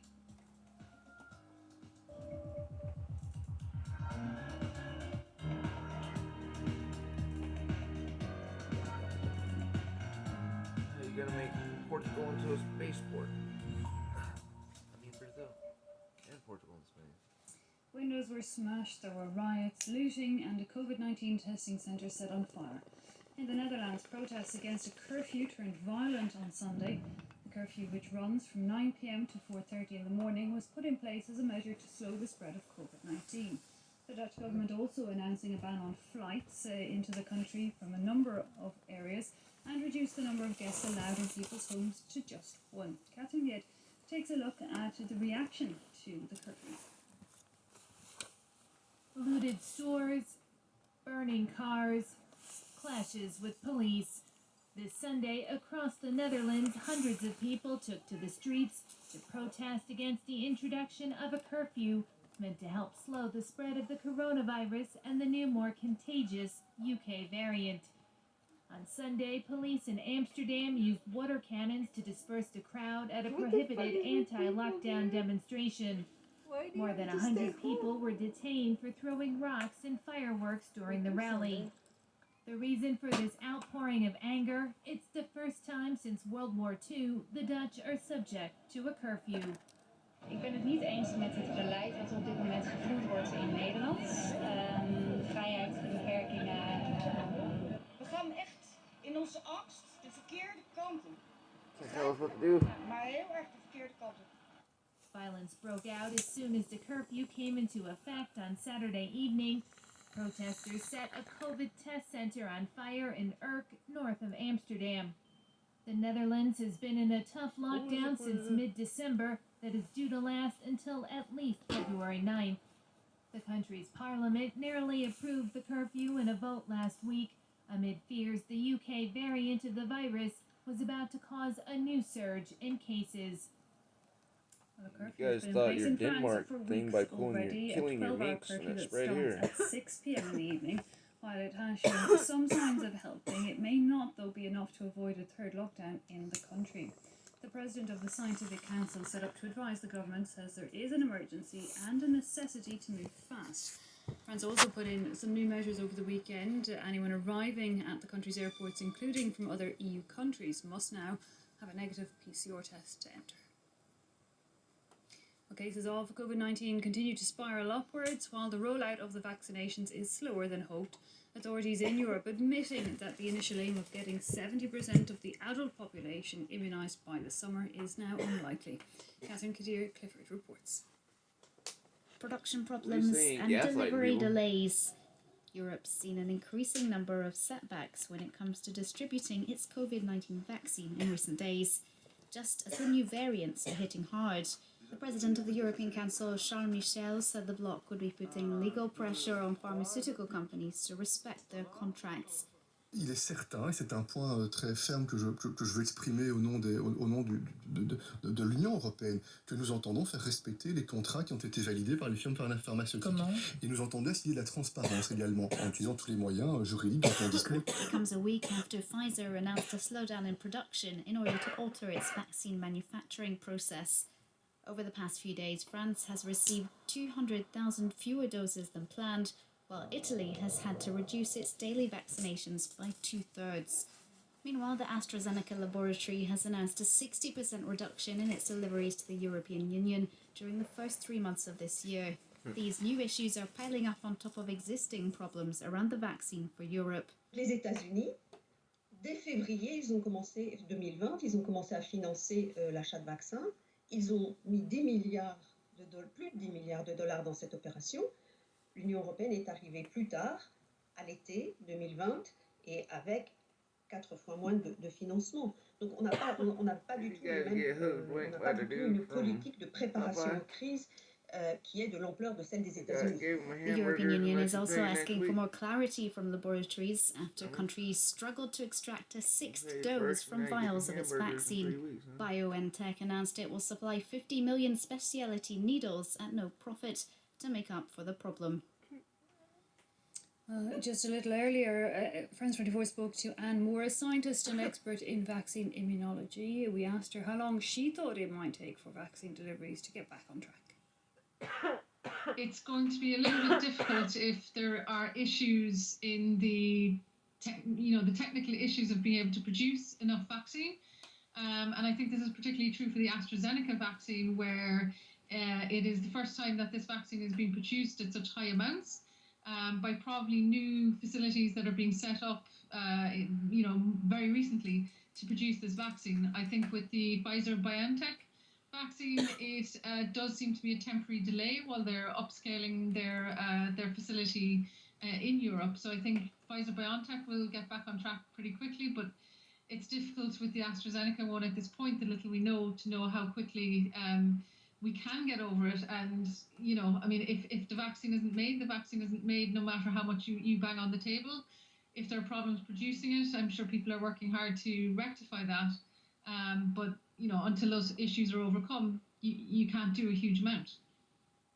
The US is reimposing a COVID-19 travel ban on most non-US citizens who have been in the UK, Brazil, South Africa, Ireland, indeed much of Europe. The new administration taking charge and ramping up the responses. The more contagious variants of the virus have now been confirmed also in the United States. Well, COVID-19 was just one of the issues they talked about. They also talked about peace in the Near and Middle East, Iran and climate change. US President Joe Biden and French President Emmanuel Macron spoke for over an hour together, during which the White House said Biden stressed his commitment to the bolstering of the transatlantic relationship. Kedavan Gorjastani tells us more. The readout coming out of the White House talking about France as the U.S.'s oldest allies, and Joe Biden taking a stance there, calling Emmanuel Macron, who is now the 4th leader that Joe Biden has spoken to since having taken office, behind the leaders of Canada, Mexico, and the U.K. So Emmanuel Macron, the first one of the EU nations to speak to Joe Biden. And while both readouts seem to be agreeing on some of the key issues, you mentioned, of course, COVID-19 and how the world has to work together to fight that pandemic, there were some notable differences in the readouts of the two presidents. For example, on the U.S. side, the U.S. specifically mentions working in partnership with France on questions like NATO, like relationship to China, Russia, as well as the Sahel region that is very important to the French. The French readout does not mention those specifically. Meanwhile, the French readout, Emmanuel Macron's readout, specifically mentions one topic that could be a little bit more tricky between the two countries, is the question of the Iran nuclear deal. Of course, Donald Trump pulled out of their Iranian nuclear deal, and recently Joe Biden and the White House were questioned about how soon we could see possibly the U.S. moving towards returning to that Iran nuclear deal. And while the White House said that it would be working to work in line with that Iran nuclear deal, there wasn't a firm engagement from the United States to return there. So those small but key differences could be pointing to some of the work going ahead between the two countries. Thousands of Brazilians took to the streets over the weekend, calling for their president to be impeached. The criticism, which came from both conservative and left-wing groups, was mainly over the handling of the COVID-19 crisis, with worries notably over the situation in the Amazonian city of Manaus. There is a waiting list for hospital beds and a lack of oxygen supplies. Also angry and taking action against Bolsonaro was Chief Raoni Metuktir. He's suing Bolsonaro for crimes against humanity. Yinka Oyetade tells us more. Chief Raoni Metuktir has long led the fight to preserve the Amazon from the heart of the immense rainforest. But now the indigenous leader wants to take his campaign to the international courts. He's suing Brazilian President Jair Bolsonaro for crimes against humanity. 2 years ago, the team at France 2 interviewed the head of the Kayapo people. His anger towards the president was already noticeable then. Il nous compare à des animaux, mais pour qui se prend-il? On est des êtres humains, comme les Blancs. Et le président Bolsonaro doit comprendre. Si le Blanc continue à détruire l'Amazonie, le monde entier n'aura plus d'oxygène. Et on mourra tous. Chief Raoni's allegations against Bolsonaro now take the form of a 50-page claim filed to the ICC. In it, Raoni accuses the Brazilian leader of environmental damage, killings and persecution. The accusations first came to a head in 2019 when the indigenous leader went on a European tour to raise awareness for Bolsonaro's alleged atrocities. Le transfert forcé des populations, l'accaparement des terres, je évite la destruction massive, systématique de la forêt, l'assassinat d'un certain nombre de militants et bien d'autres expressions criminelles. L'idée qu'un jour Bolsonaro, ce type épouvantable, ce saccageur, ce pilleur, soit dans le box de la Cour pénale internationale n'est pas du tout qu'un seul rêve ou un seul fantasme. J'espère qu'un jour ça sera réalité. These accusations are just the latest charges against the Brazilian head of state. In July last year, healthcare workers traumatized by the overwhelming number of COVID-19 deaths in the country urged the ICC to investigate Bolsonaro for crimes against humanity over his handling of the pandemic. Cyclone Eloise has left thousands of buildings wrecked, destroyed crops and forced thousands of people from their homes in Mozambique. Schools and hospitals among those buildings that were damaged. Fraser Jackson reports. Eloise may have moved on, but she has left a trail of destruction in her wake. The 500,000 inhabitants of Mozambique's second city, Beira, found themselves once again staring into the eye of a cyclone on Saturday. Winds of up to 150 kilometers per hour damaged hospitals and schools, destroyed thousands of homes, and left over 7,000 people displaced.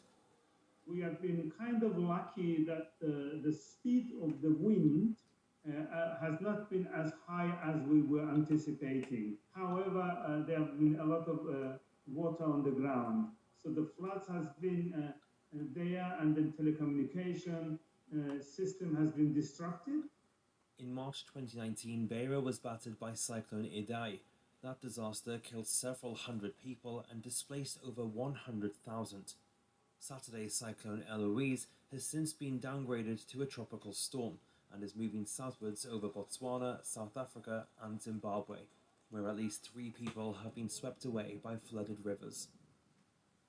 More than a dozen multinationals are in the dock this Monday as a French court begins to hear a case brought by a French-Vietnamese woman who accuses the companies of causing grievous harm to her and others by selling Agent Orange to the US government, which then went on to use it to devastating effect in the Vietnam War. Transnaga filed the lawsuit in 2014 against 14 firms that made or sold the highly toxic chemical. So far, only military veterans have won compensation for the after effects of it. Well, meanwhile, a nationwide debate begins here in France looking at the country's police services and what reforms need to be adopted. Recently, abuse and excess violence has sparked public outrage. Footage of police beating up an unarmed black man in his own studio, for example, and the violent removal of immigrants prompted the French president to speak out. That sparked anger amongst the forces, so now talks begin to see where things need to go from here. One of the police reforms being considered by the French government, prolonging officer training.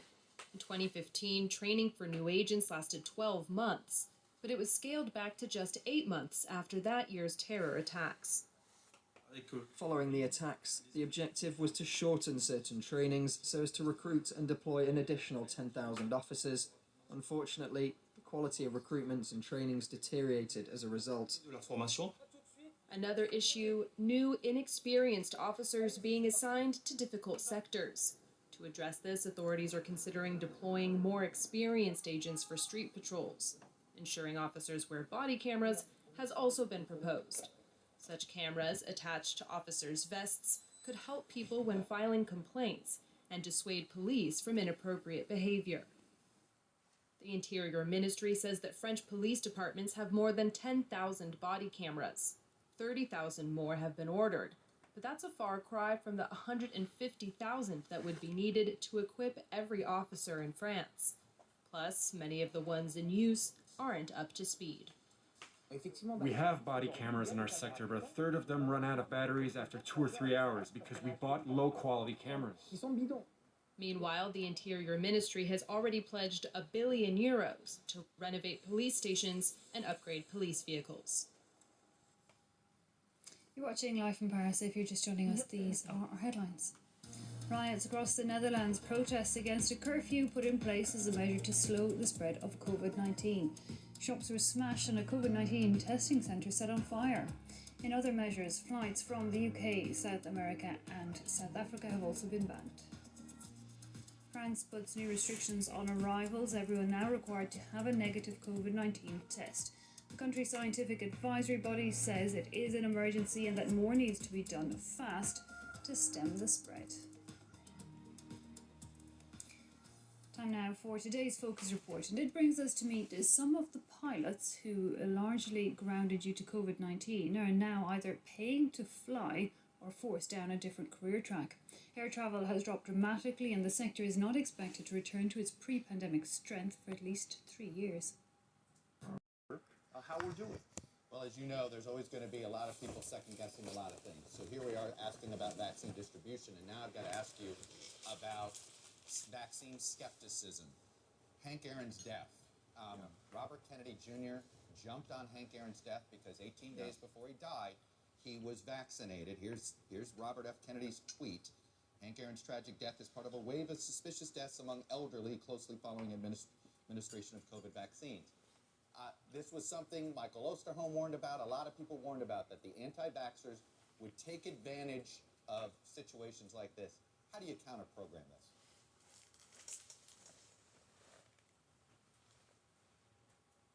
Situations like what? People are dying.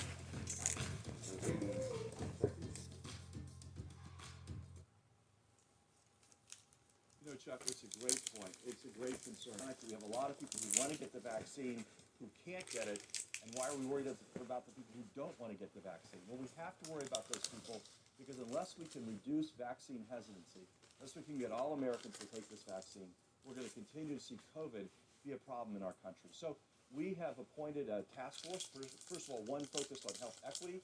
We know a lot of this hesitancy is located in communities of color. We're going to tackle that problem with trusted communicators, with direct on-the-ground communication to try to win over those people who are vaccine hesitant. We're going to obviously try to work with the social media companies to lessen the amount of this information that's available online and get the truth out there.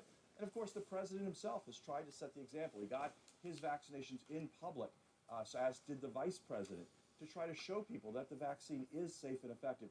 This is a big challenge, Chuck. There's no question about it. Something we'll be working on every day. One more thing on vaccine distribution. A couple of governors have talked about trying to purchase vaccines directly. I think Governor Whitmer of Michigan, Governor Cuomo of New York have hinted at this. Is that helpful to you, or could that actually make your job harder? Well, I think, Chuck, as a matter of law, this vaccine is under an emergency use authorization. I don't think that's possible. I understand why the governors are frustrated, and understandably frustrated. We're going to ramp up production. We're going to ramp up distribution. We're going to work closely with governors. We're going to get this vaccine to the American people. It is going to be bumpy. There are going to be, the President acknowledged this week, there are going to be setbacks. There are going to be bad days. But we're working on this hard every single day. And I'm sure I'll be back on this program to discuss it again and again. And you can hold me to account whether or not we make progress or not. I want to ask you about COVID relief, the $1.9 trillion bill that you have proposed. Here's what Punchbowl reported about Speaker Pelosi on Saturday. Speaker Nancy Pelosi told donors on a Zoom call Thursday night that she wanted to pass Biden's COVID relief bill in 2 weeks using budget reconciliation. Look, I think a lot of us have identified that congressional Democratic leadership may have much less patience than President Biden has in trying to find bipartisan cooperation. What is that level of patience? How much patience does President Biden have in trying to find 10 Republicans and avoid having to do this on a party line vote?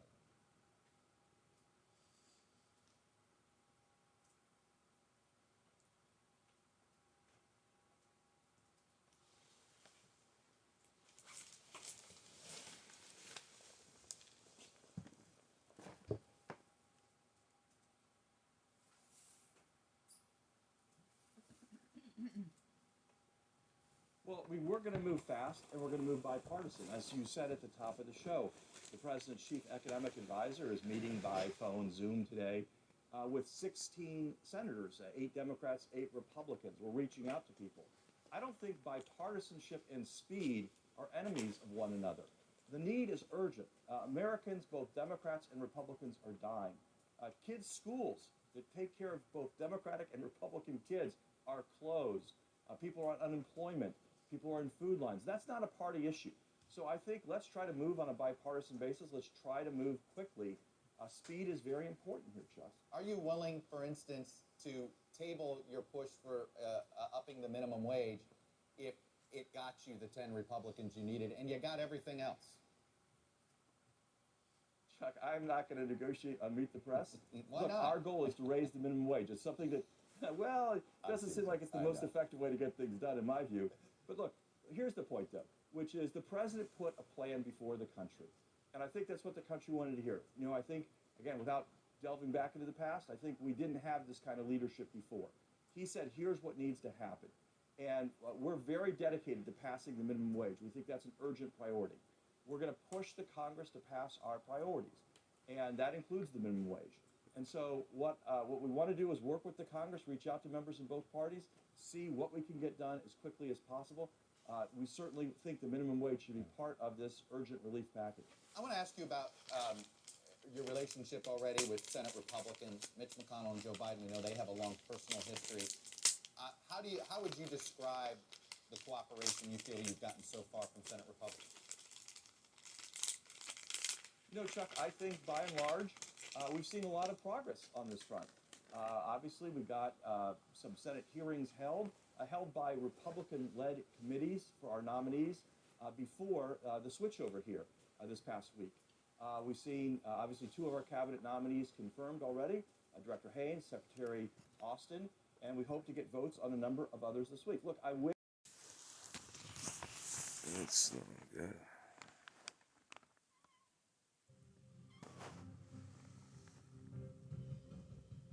Welcome back to the download time. A new president, a new congressional makeup. Same old partisan divides, right? That BioNTech vaccine. It's one of the first in the world to complete a comprehensive approval process. And Vietnam's ruling Communist Party meets for its 13th Party Congress, setting up policies and picking the people who will be leaders over the next 5 years.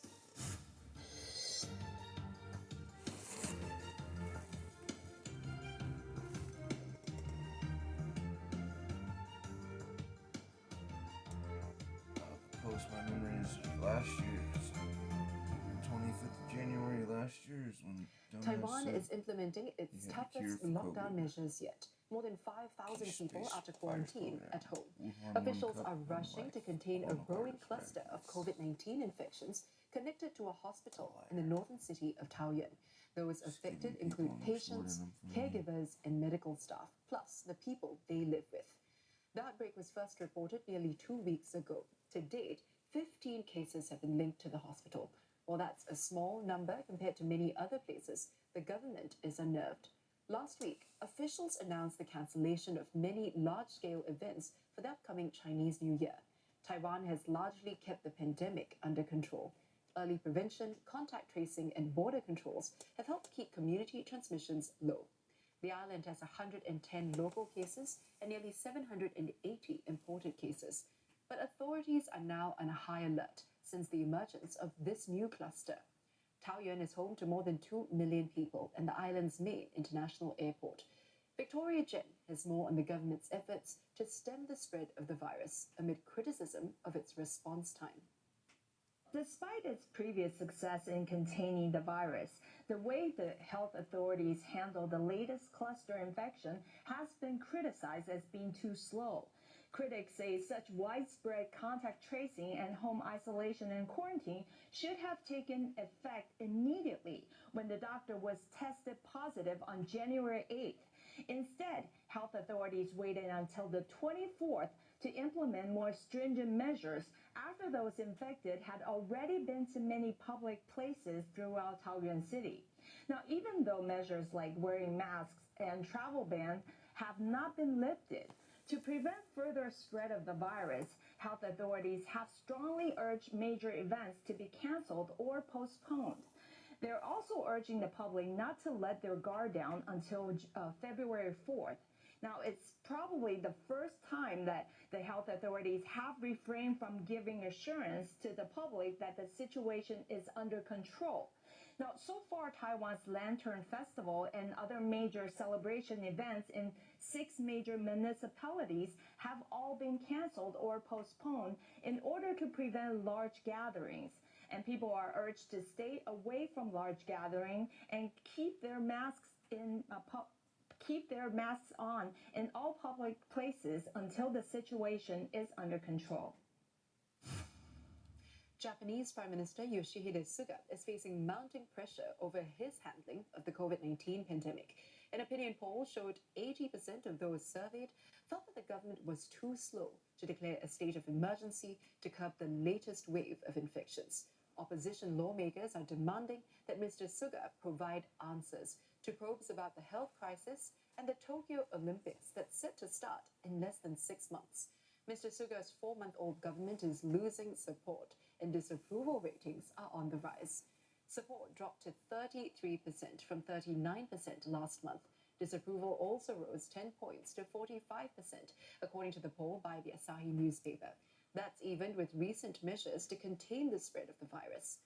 Mr. Suga has also been criticized for taking too long to halt Japan's domestic tourism campaign, which some experts say contributed to the spread of the virus beyond the initial hotspots in the Tokyo region.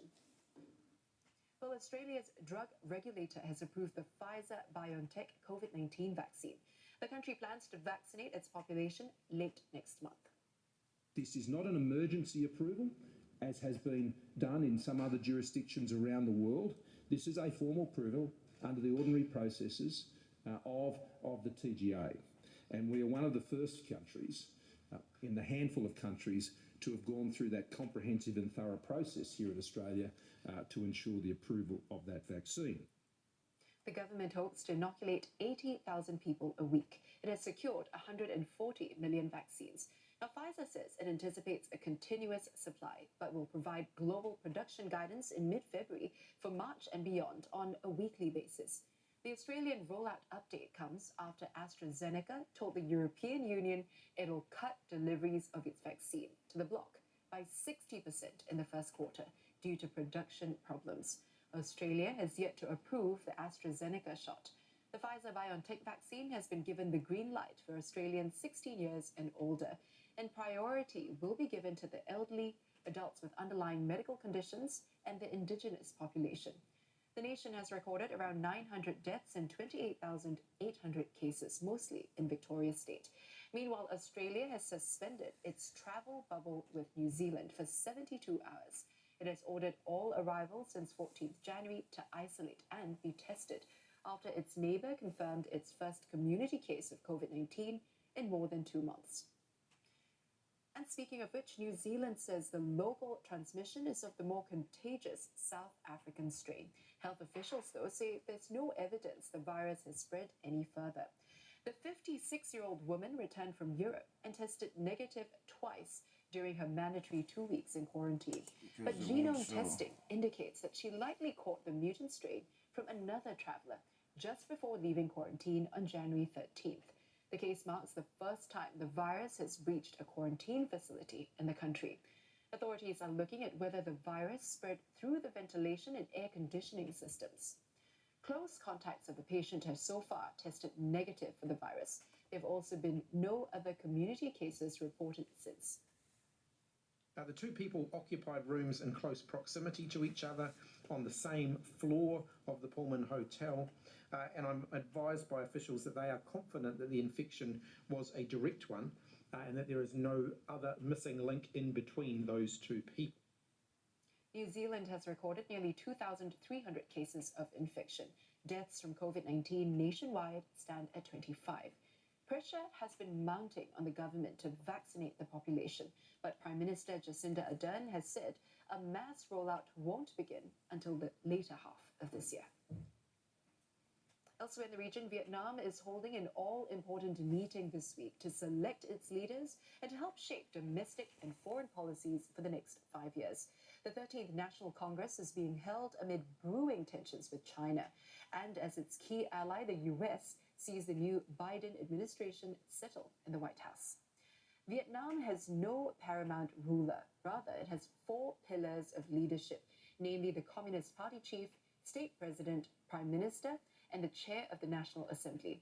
Some 1,600 party delegates will meet in Hanoi and vote on the leadership quartet, as well as policies aimed at achieving Vietnam's ambition of becoming a high-income country by 2045.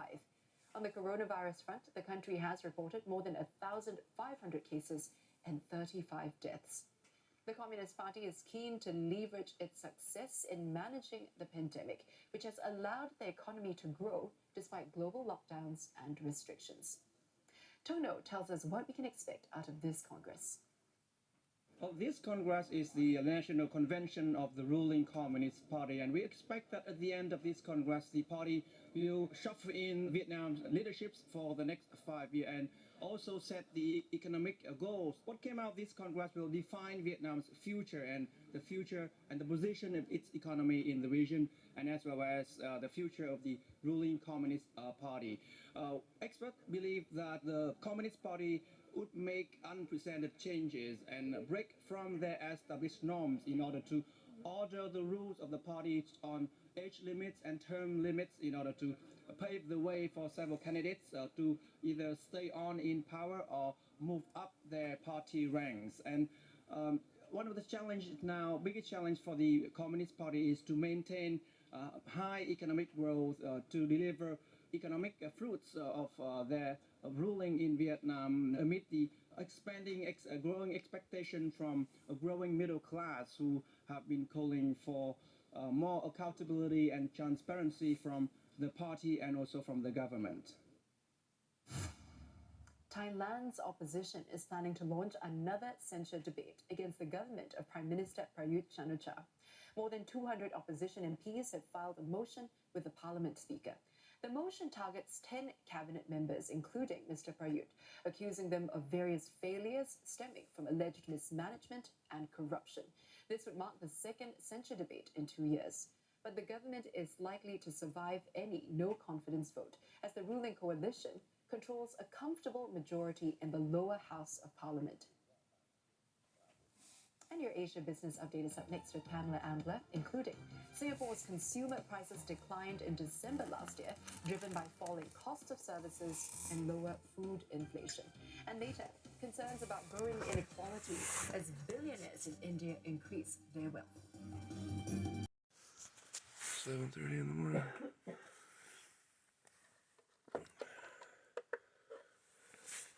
We're making 8 volts. No amperage yet. We're covered in snow.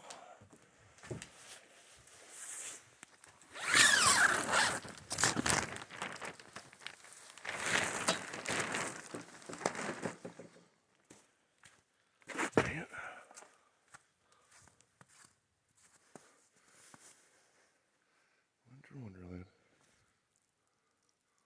Oh, excuse me.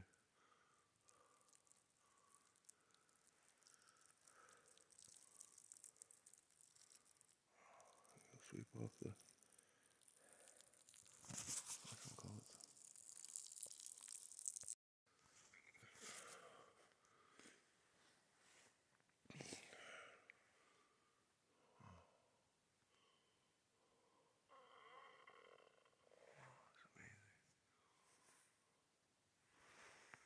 Sweep off solar panels. Clean out the fireplace real quick. Talk beer. 7:42 in the morning. Green light kicked on this guy.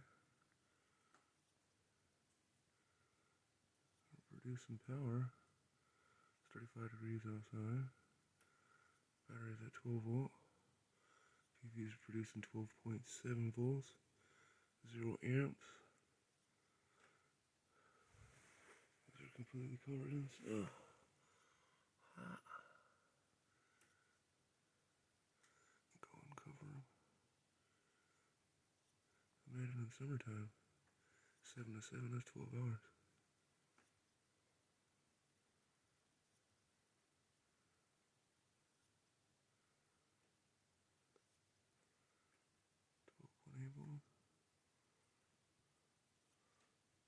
So this will take the 75, 78 volts, reduce it down to the 12 or 24. The other ones wouldn't. I use stepped up modules though.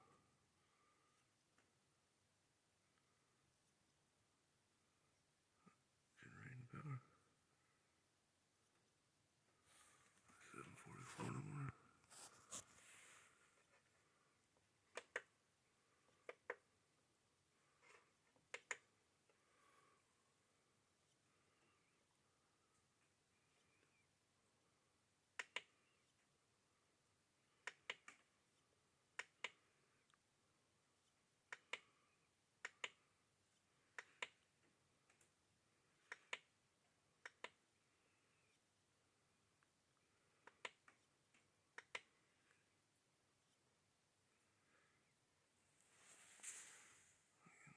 Volts out of the PV.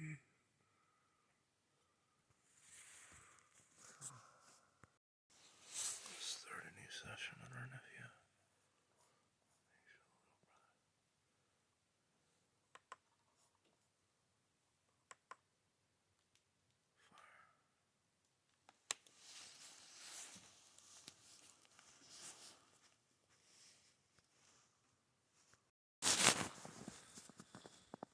Chris's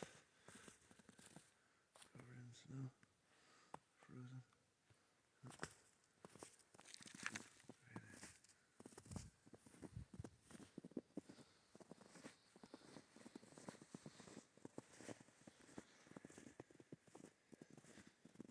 Oh.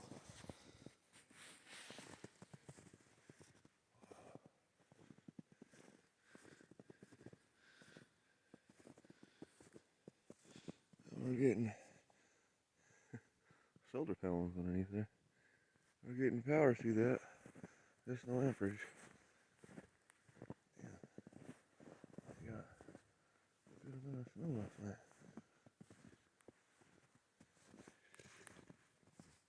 Wow.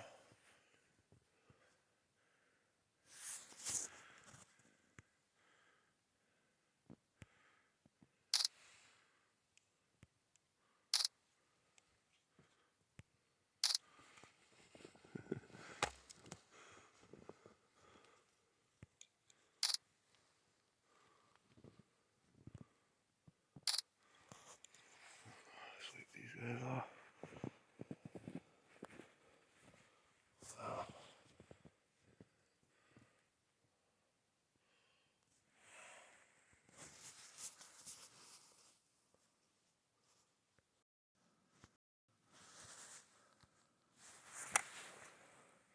Almost got him clear.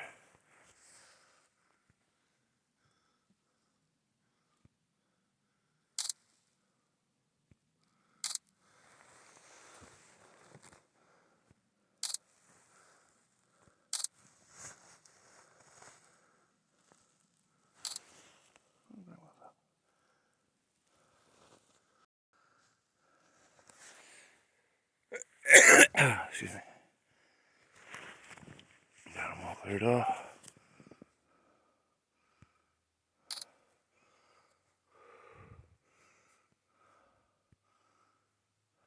See what power we're doing.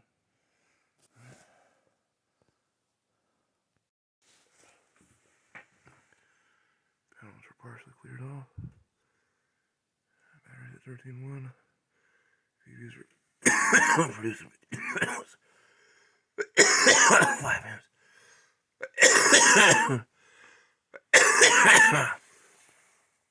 Be about this thing is supposed to take that and put it to 12 volts. So we would have a spike. That's the other one wasn't doing.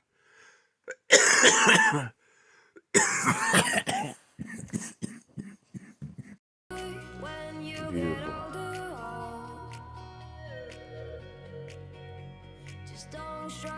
Tough beer. This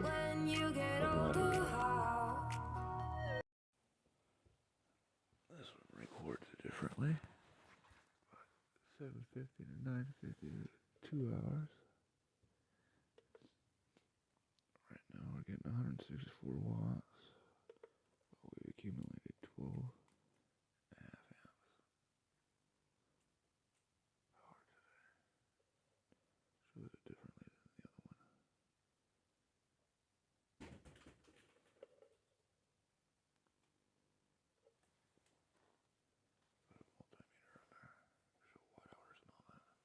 It's interesting. These panels are doing 11 amps, 73 volts at 60 watts.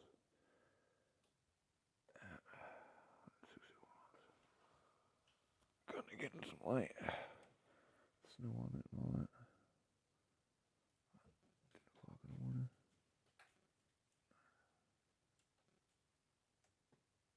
And it's going into the batteries, which is nice. Since it's been on for 2 hours. Looks like the boost reader's on.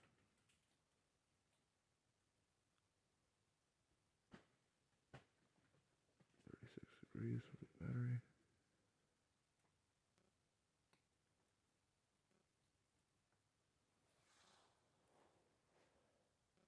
PVs are putting out 72 volts. Even though they're only rated to be running at 48. Max output 58 open circuit voltage, but for some reason we getting 75 to 78 volts out of it. That's what's epic. All that cloud cover, no sunlight, still rocking, getting 10 amps to 11 amps. PV power going in. 35 amp hour battery. 2 hours because you only use half of it. Half of 35. 17.5. And 2 hours. We need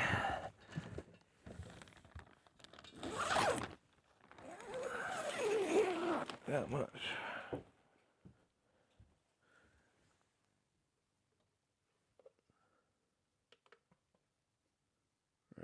Producing 153 watts with that cloud cover.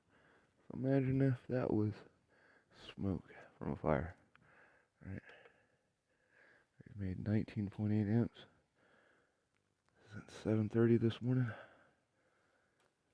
With snow on them.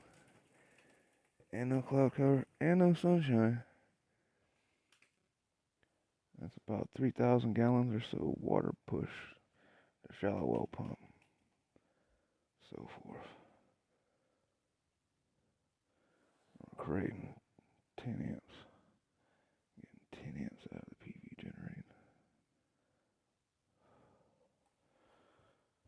Battery's back full.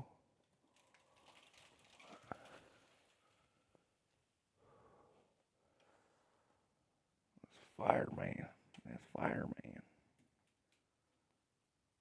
Fire baby. Epic. So I started generating power. The green light didn't come on. Well, it did around 8 o'clock.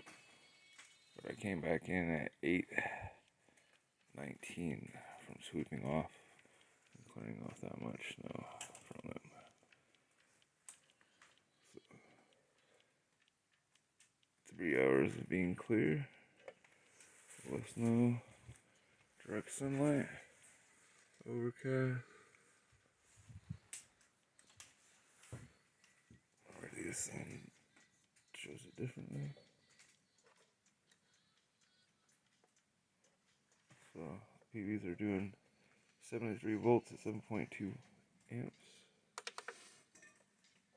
at 103 watts. We've generated in 3 hours 27 amps, 27.4. So that'd be a 35 amp hour battery. Full, another one full. If not, step up. Yeah, a quarter full. 125. We'll see what we get at the end of the day.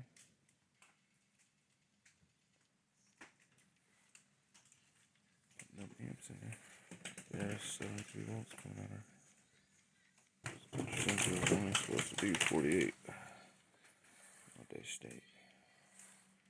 But I guess that's why the company took the money that they did and bounced out of America. For the quiche space virus program. Like today when he posted on YouTube.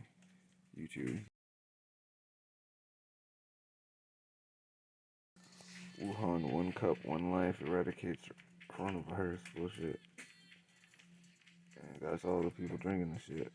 And they like on cup 26 now. And coronavirus just said he's supposed to turn into the man on the 21st of March or some shit. We'll see. Gotta get rid of them people, man. Remember they took over Iran, they took over China. 6 portals, 6 nations, look it up. You can see where all the viruses are popping up at, mutations.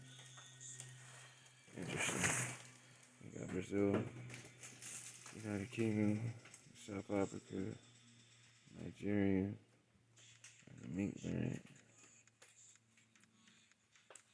Yeah, that's right now. We're just now talking about South Africa and the UK. I forget about the Mink variant.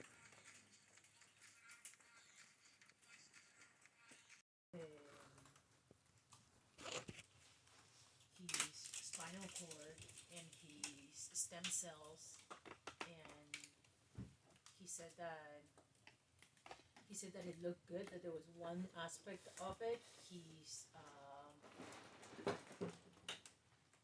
not leukocytes, some part of that what builds the immune system of the white blood cells. It was low, but he said he was gonna work on that. He didn't mention anything about infection. I trust that brother is, he still continues doing the balance. If on his end, if anything like that was to come up, like I believe he would let me know. But I'm gonna scan Martino, and because the time difference, brother's sleeping right now, so I'm gonna scan Martino and rule that out, so give them a little peace of mind. Because all they gotta do is wait on the antibiotics. All they can do for the infection. But they don't know about that, so it's like peace of mind.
These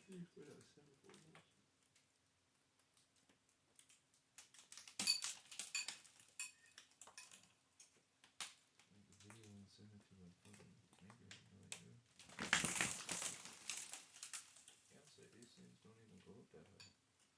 I just should put out this one phone. Mm-hmm. That's all for that.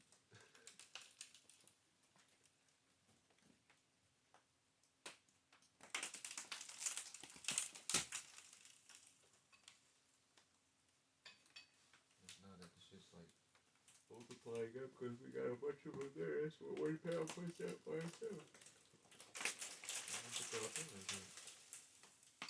When it was in the shade, it was like at 62 volts, and then we got that sunshine that day, it jumped up to 70. So I was like, man, how is this just supposed to go? Because they told me these are 48 volt systems, so this should work on the solar controller that we have. 50. What panels? Yeah. I understand. Yeah. 58 volt open voltage, 48 volt working voltage.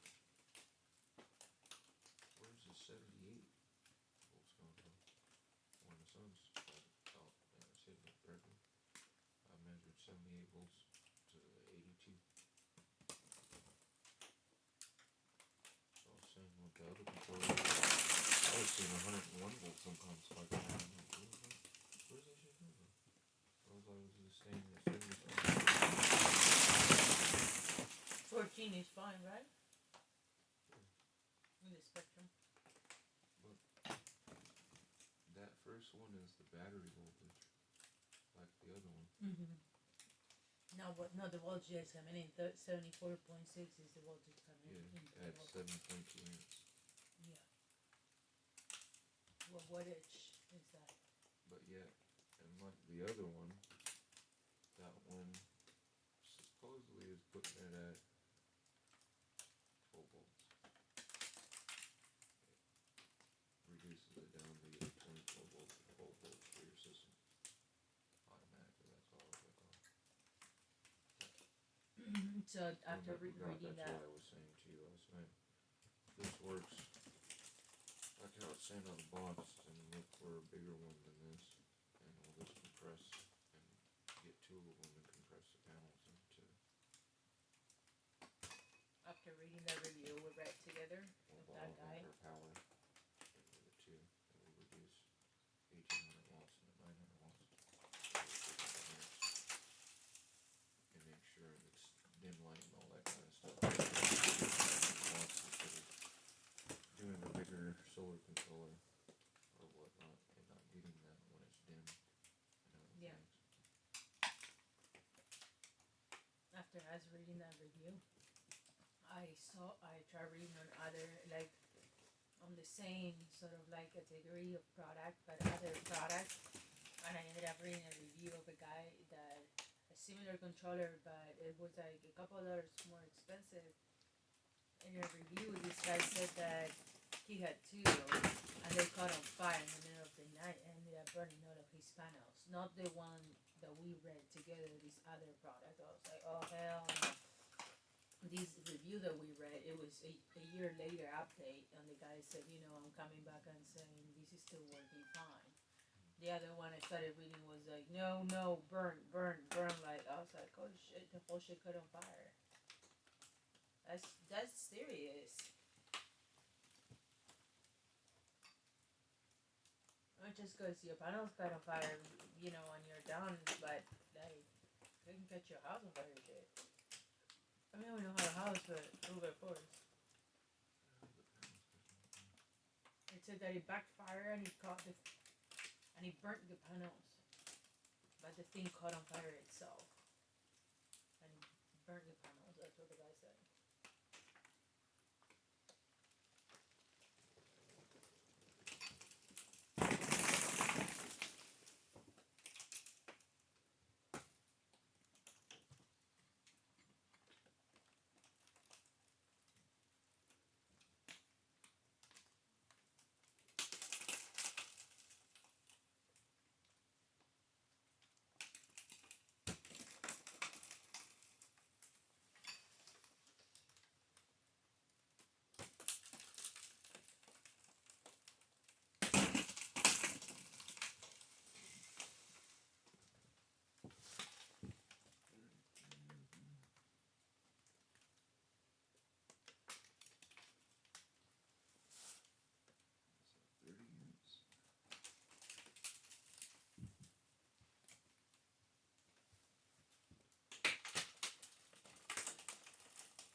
crazy about these damn panels.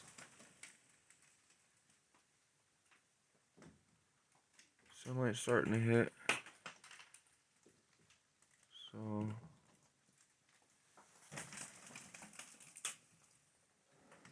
the PVs are giving out more than 72 volts. The highest this thing can go is 75. It's giving out 80 volts, which is making this thing trip. Which is a trip because we're just now getting sunlight, if you want to call it sunlight, through the clouds. And these things is only supposed to do 58 volts. It's going to be a hassle. Yeah. So yeah, we need them step down modules. So we ain't even got to worry about this, you know?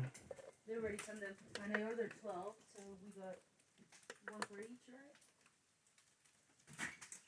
30 minutes.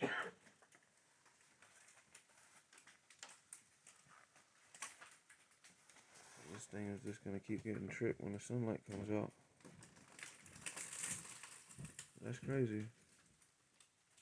I thought I was tripping when I was reading that on the altimeter. I was like, how's this thing? These things are going this high.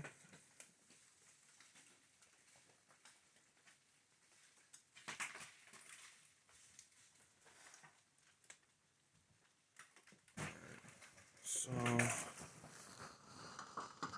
I gotta go disconnect some of them solar panels. Sucks. I gotta disconnect some of these guys. For some reason, deposits stuff. We're getting way more.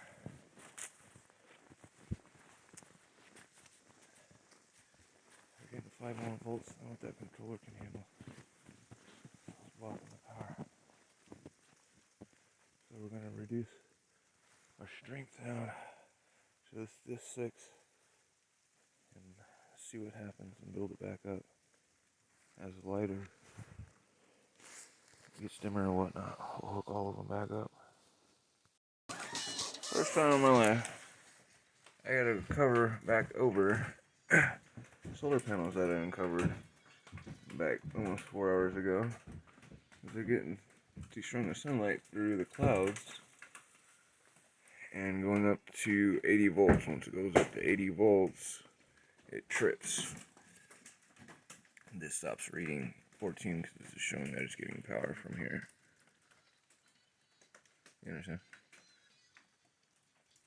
It's giving ISRIC saying it's getting close. Its threshold is 75. So I gotta throw some snow with the rake back on the solar panels. I'll let you know if it drops. Yeah. Crazy. Literally out here. A rake recovering. These guys try to bring the bolts now. Throwing the sun over the 3 out of the 10 panels.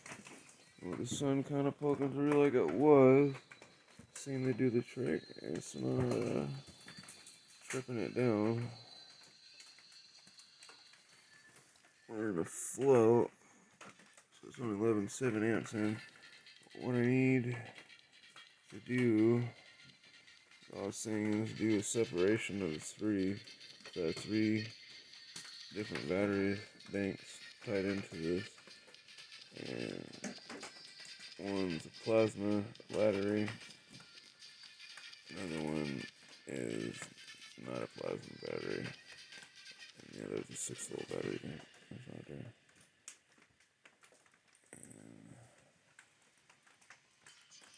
A smaller battery, 125, is going to trip this before, as if it would be full. The 175, the other is a 235. Got 4 235s, 6 volt, tied in parallel in series to 12 volt.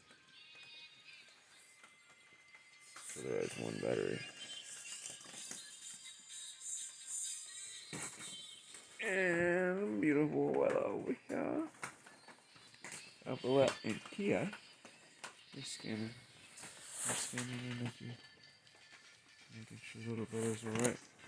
The hospital down there in Argentina still has the ability to test him and see what's going on exactly yet from his blood work.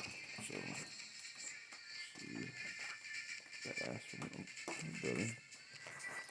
What's up, man? What's up, man? What's my baby?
Blue wires off there, connected to the negative side.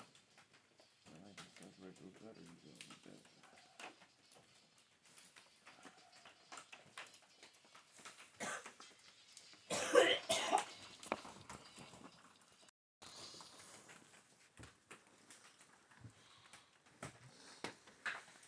She forgot about the ghost stones.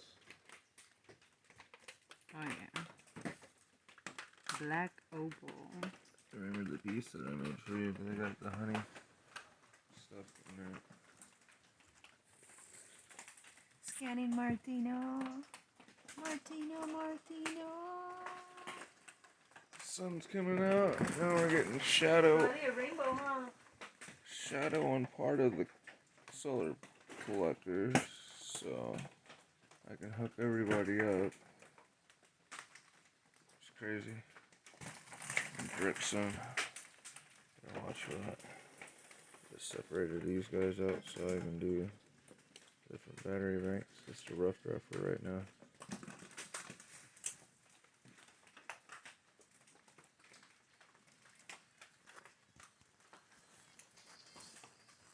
There's all the power.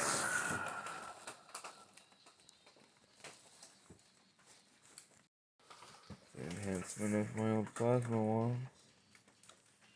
Remember this guy? He's like 3 years old now.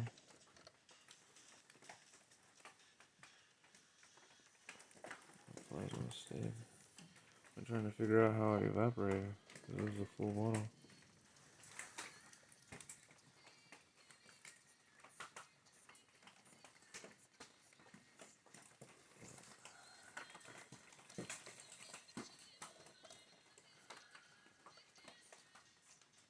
Regulate the field.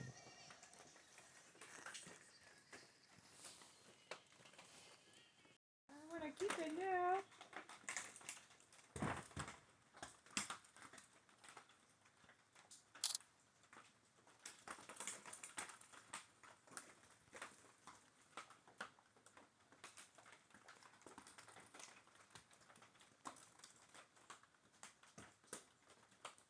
Go through the space.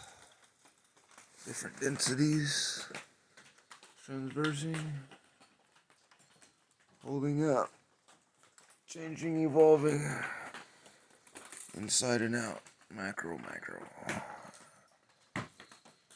ACE. Alternative Auxiliary Energetics. Kinetic Energy. Electrostatic Limiting.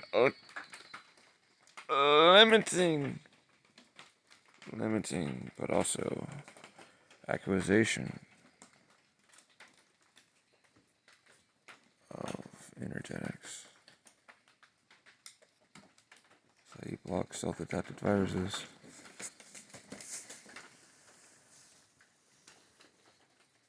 Not vaccines. Or quiche Kool-Aid. Hook all the solar panels back up. It's not in full light.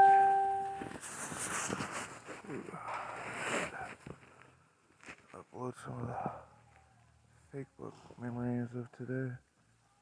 Quiche.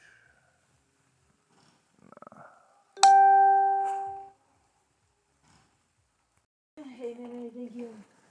I just got back from the river. It stopped raining, and I had a quartz crystal with me. And I asked Mama to heal him. Thank you for getting back to me. Let me know if anything. So you're welcome. See? He went to the river to ask for Martino. To get better.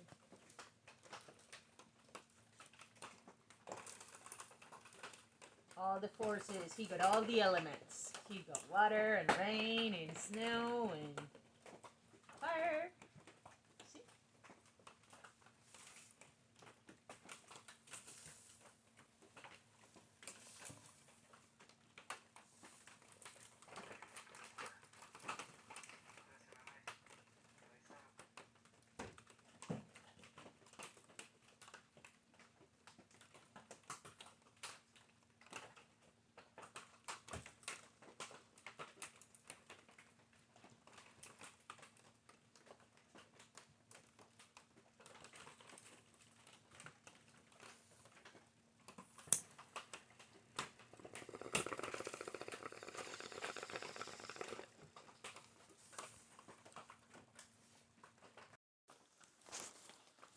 Getting it in.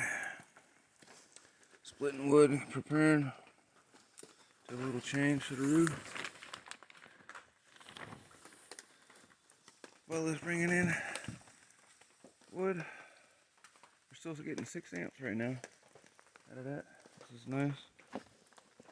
Start stacking up. I need a pulse hole digger, or not pulse hole digger, a pulse hole digger, auger, and a pulse slammer.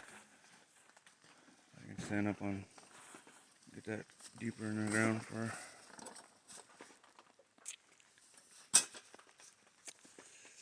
So I just seen that I had service right there where my phone was at. So what I'm gonna do is, inshallah, put it back right there and get it to where we can have. Oh, it's starting to snow again. That's why we're prepping. It's all week supposed to be like this. They said chance. Their chances are. Beautiful song by Bob Marley.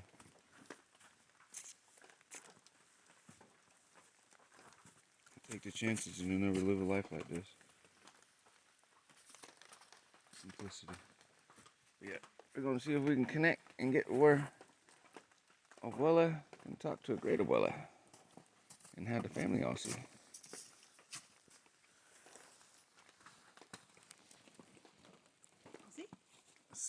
Is this video in video? See. How big? How deep? However you feel.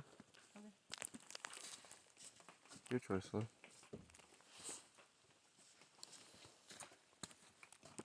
If I had a post stamper, I get the stake in there deeper for you. Yeah. Said if I had a post stamper, I could get the post in there deeper, and then you can go as high as the post. Yeah.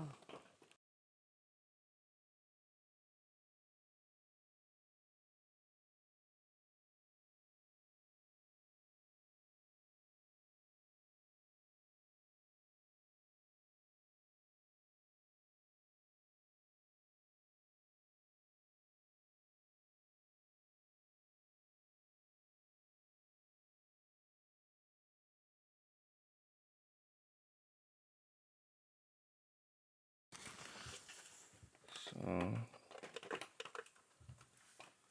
25.2 amps we've made since 1 o'clock. And I reset it to put this wire in so it can be separated out. So that's 3 hours and 50 minutes. 25 amps plus the 37 amps. 62.6 amps for the day. No drips in that really.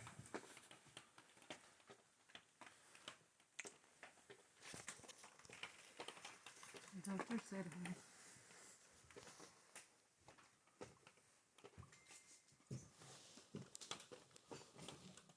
Let's go set this thing over in a spot that I think might be able to give us a nice signal so Abuela can talk to her family. Let's my brother sent us a video of our beehives. What? Yeah. He's here this time with his flowering inside. We got international stuff, and then for him doing such, then that way, what will be beautiful is we can intercom each other. Yeah. And talk. The stuff that I was telling you that I wish to have. Like where they're done. live, present. It's our avatar. Their little drone like off my game. That I don't play anymore. No. Oh, 3 years. But we're bringing it over in this way. Use our resources. Thank you for sucking the wood. The way that you did it in the L, you just eat it. I'm just saying you just fill it in. Yeah, I know. I'm not done. That's why I did that. I found a spot that has a lot of wood. Just getting to it. Let's see. I humbly thank you.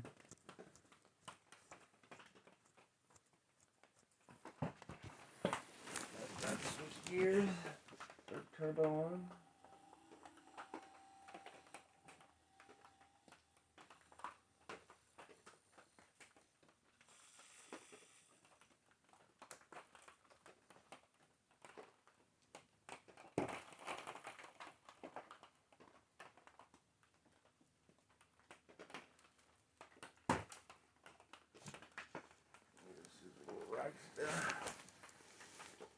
Switching from 2.5 RPM, get it up to the 3,400.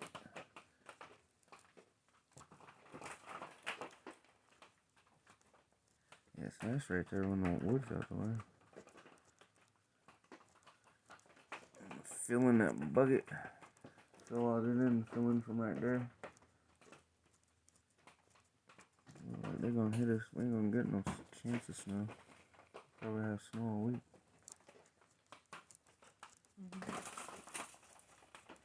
Man, we can get people come up here. Dude, that hill right there. There's several good ass hills that I was looking at that I was like, dude, like the one where we get the water out of. We take a piece of this plastic. I'm just scared of going too damn fast. Oh, gotcha. It's gonna be like them little kids on that thing when we was babysitting into a tree, dude. That's a big hill. We're going. Oh yeah, cause we can do it right. We put some wood. We can cut some 2x4s like this, right? And we can bracket them in. Put the wiring where it's like a mesh, and we can couple and make it where it's like a igloo. Not igloo. We can curl it up to where it's like we have footing and be able to steer, because we can grab it and have it down, you know what I'm saying? And be sliding and be able to curl it and slide and move. Because we do a longer piece in your body, like a full panel. But then we put like a foot stop, you know? But we make it where you can curl it, like you're holding on to the wire. Yeah. The aircraft cable, that the 1/8 that's covered in plastic. And you go like this, you're like, shh. And we make a seat that you're sitting on. Yeah, you know, it's like, oh, I'm like, dude, we never got this much snow down in Rugby. All I did was, like, you see when I stepped on that thing, was try to go out on the hill, on the road with the bike, and try to ride it. I made it.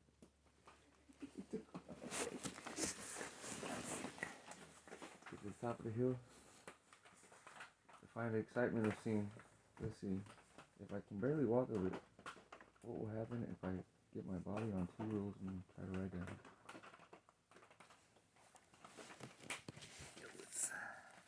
Accelerate.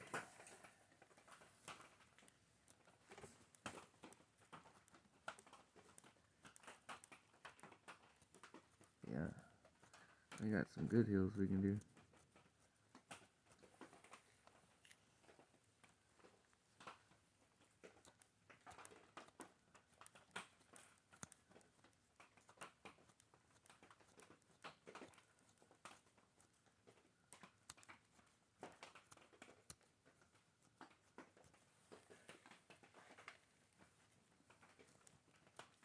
Shit, we can even make like little wooden bikes, or grab bike frames. Grab our bike frames, and where the wheels go, we use some metal. We'll do a metal framing in. So it comes down like this, attaches like such. Like here's the bike frame coming down, where the bike would come on, and bolts, right? Remove the bike wheel, and have a piece that comes like such down, and onto a piece of metal like this plate, and we take pieces Yeah, of they cord. make them like that. They're like sliding bikes. Yeah, well, I don't know. Yeah. Instead of a wheel, you I have like a didn't ski go kind to of the thing. ski resorts and shit my whole life. I'm thinking right now, like, You're innovating, baby.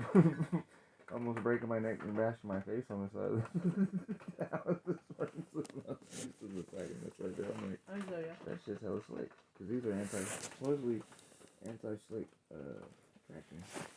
So when I step on the snow on the solar panels with you, you don't want to do that. It's the same as that. You do some bugging. It's like, oh shit.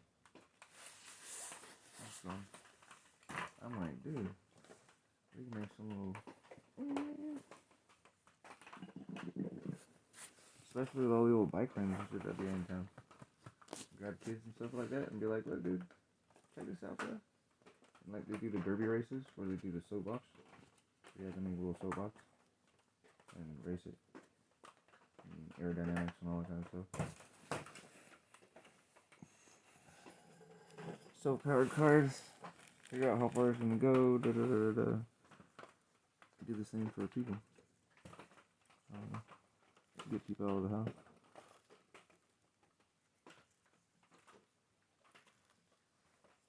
Out to nature. Be able to meet the requirements of you over there, I'm over here.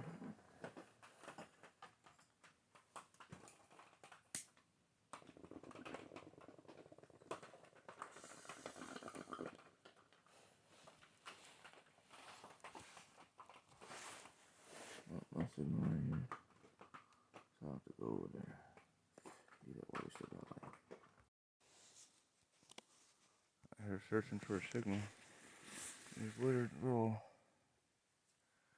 nucleotoid hill balls that don't mix with the snow. It's like they melted. They don't melt, but they melt the snow.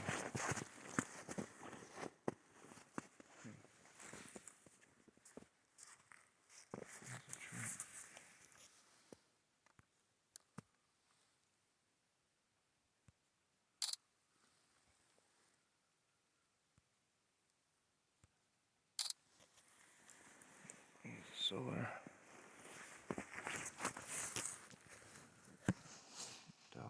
signal. Broadcast it so you can talk to her family.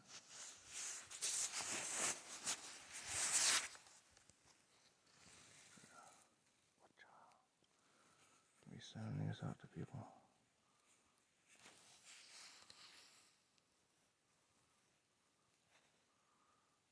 Not just people, family.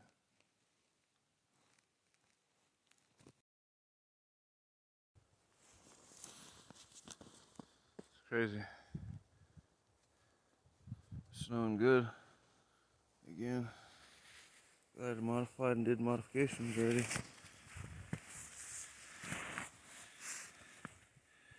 Charging up some batteries. Take down and do cell signal. But I just seen that this got signal now. Right here. So I'm gonna broadcast right now and attach to the other guy. So that she can talk to her family. And go get a little plastic bag. Put this in the baggie right here.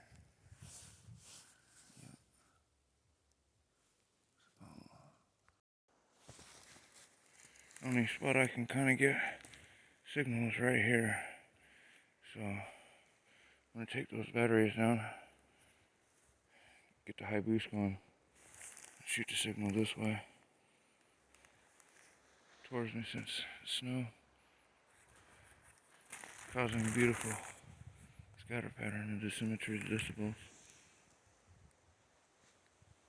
Handprint on this cover. I'm gonna leave these things covered tomorrow. Now that I know I need to keep it under a certain volt. So they work perfect for a little light and smoke. Be able to make power.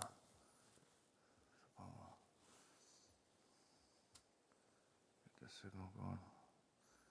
Finish cutting this wood so we're warm.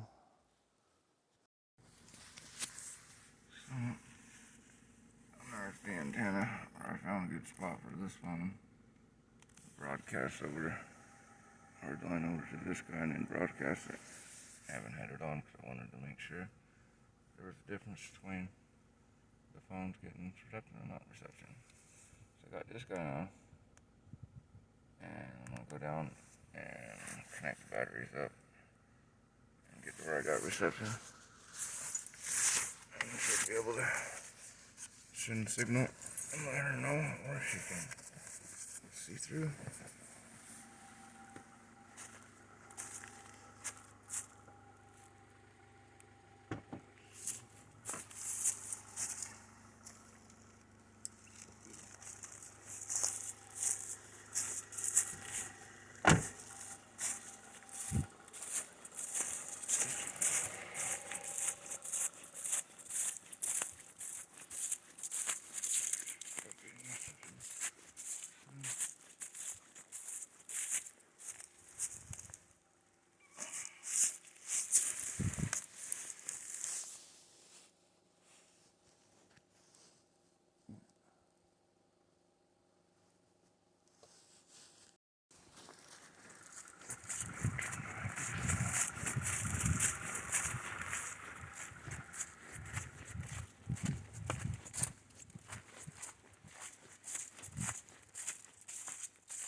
Just going to run a hard line across and secondaries in between. Bury the hard line.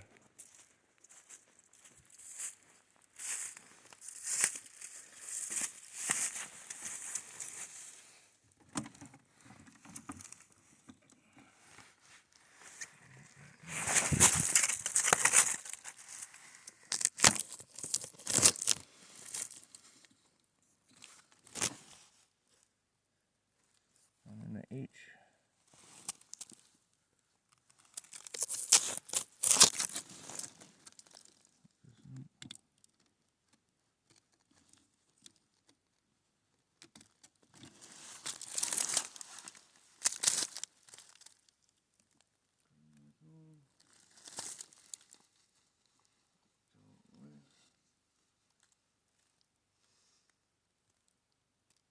Boost is on. Let me know if you see any difference.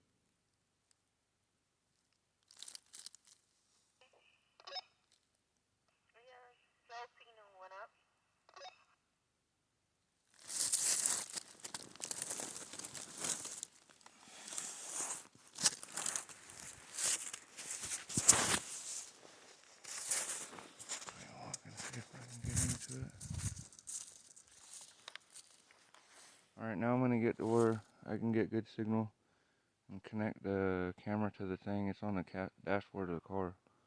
I'm up down here by this, so I'll get a good signal and let you know so you can look online.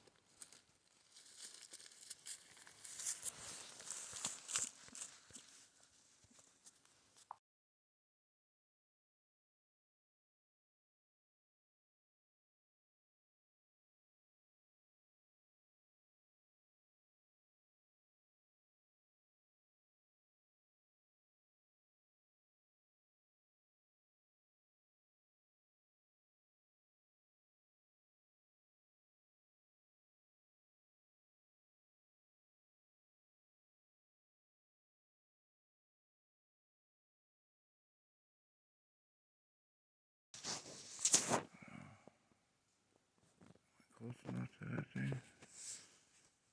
Let's see.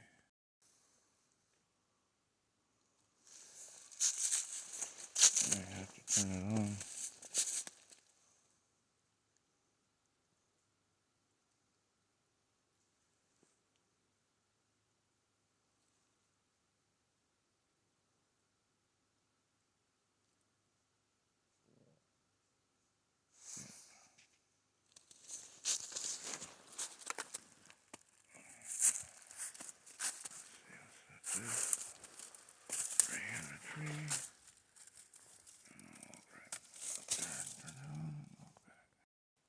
See, I got full signal now.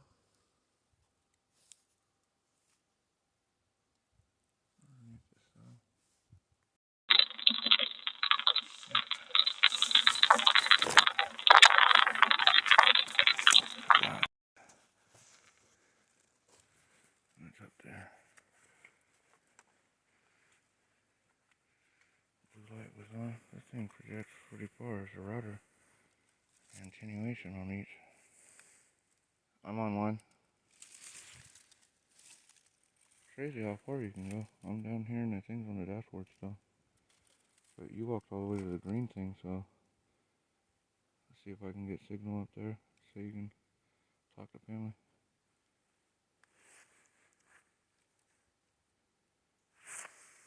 Is your signal still good and strong?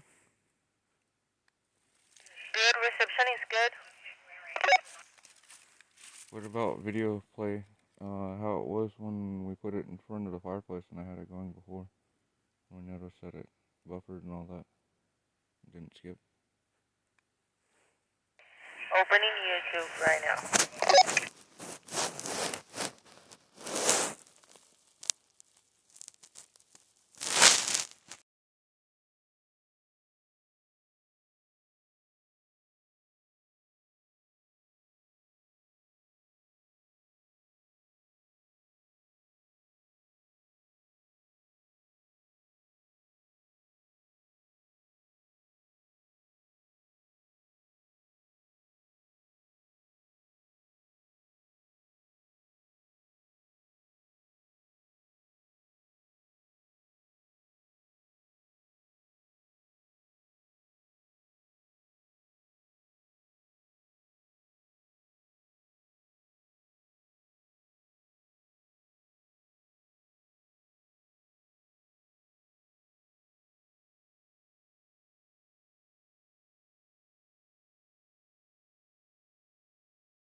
got it in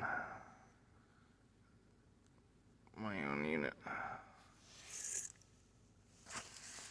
This one's connected to this Wi-Fi and so forth. I'm gonna get up there so I'll be able to connect into this Wi-Fi and be able to see.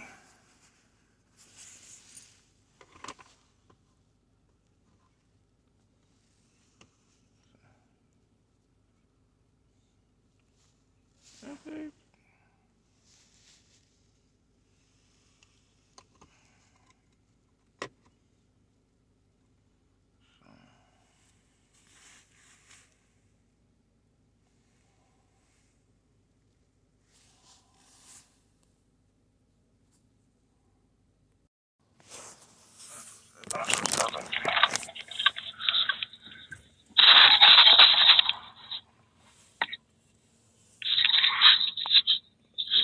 Getting played on two screens.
I'm not quite sure that I can use it right now. Okay. I'm sorry, I'm trying to get back up the hood so it's soggy. I caught some ruts and I wasn't going fast. I have to back up. Right now I got the two phones hooked up.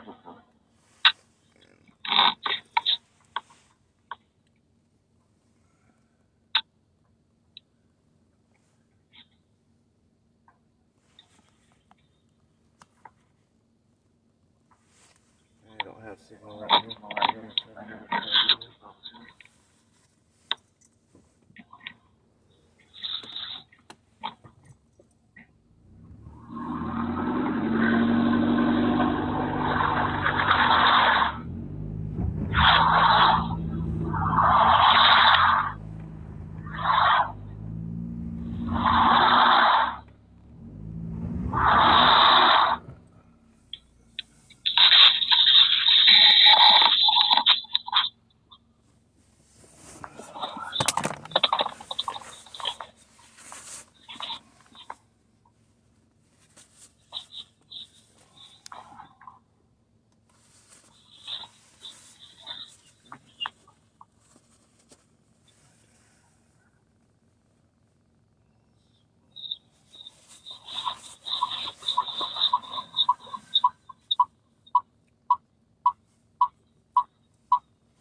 Yeah, it's right up.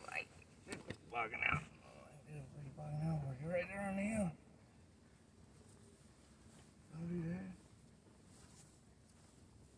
Don't bug me out.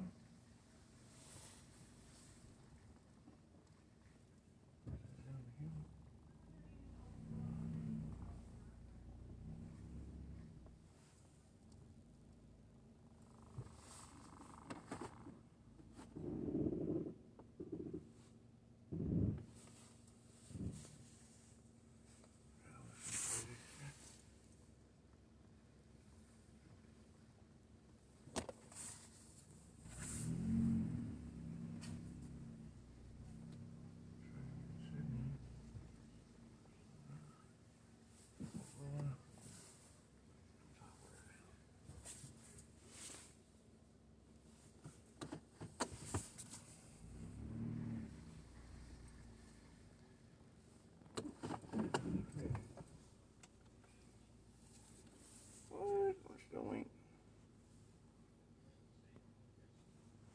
This one's still showing. That one's still showing.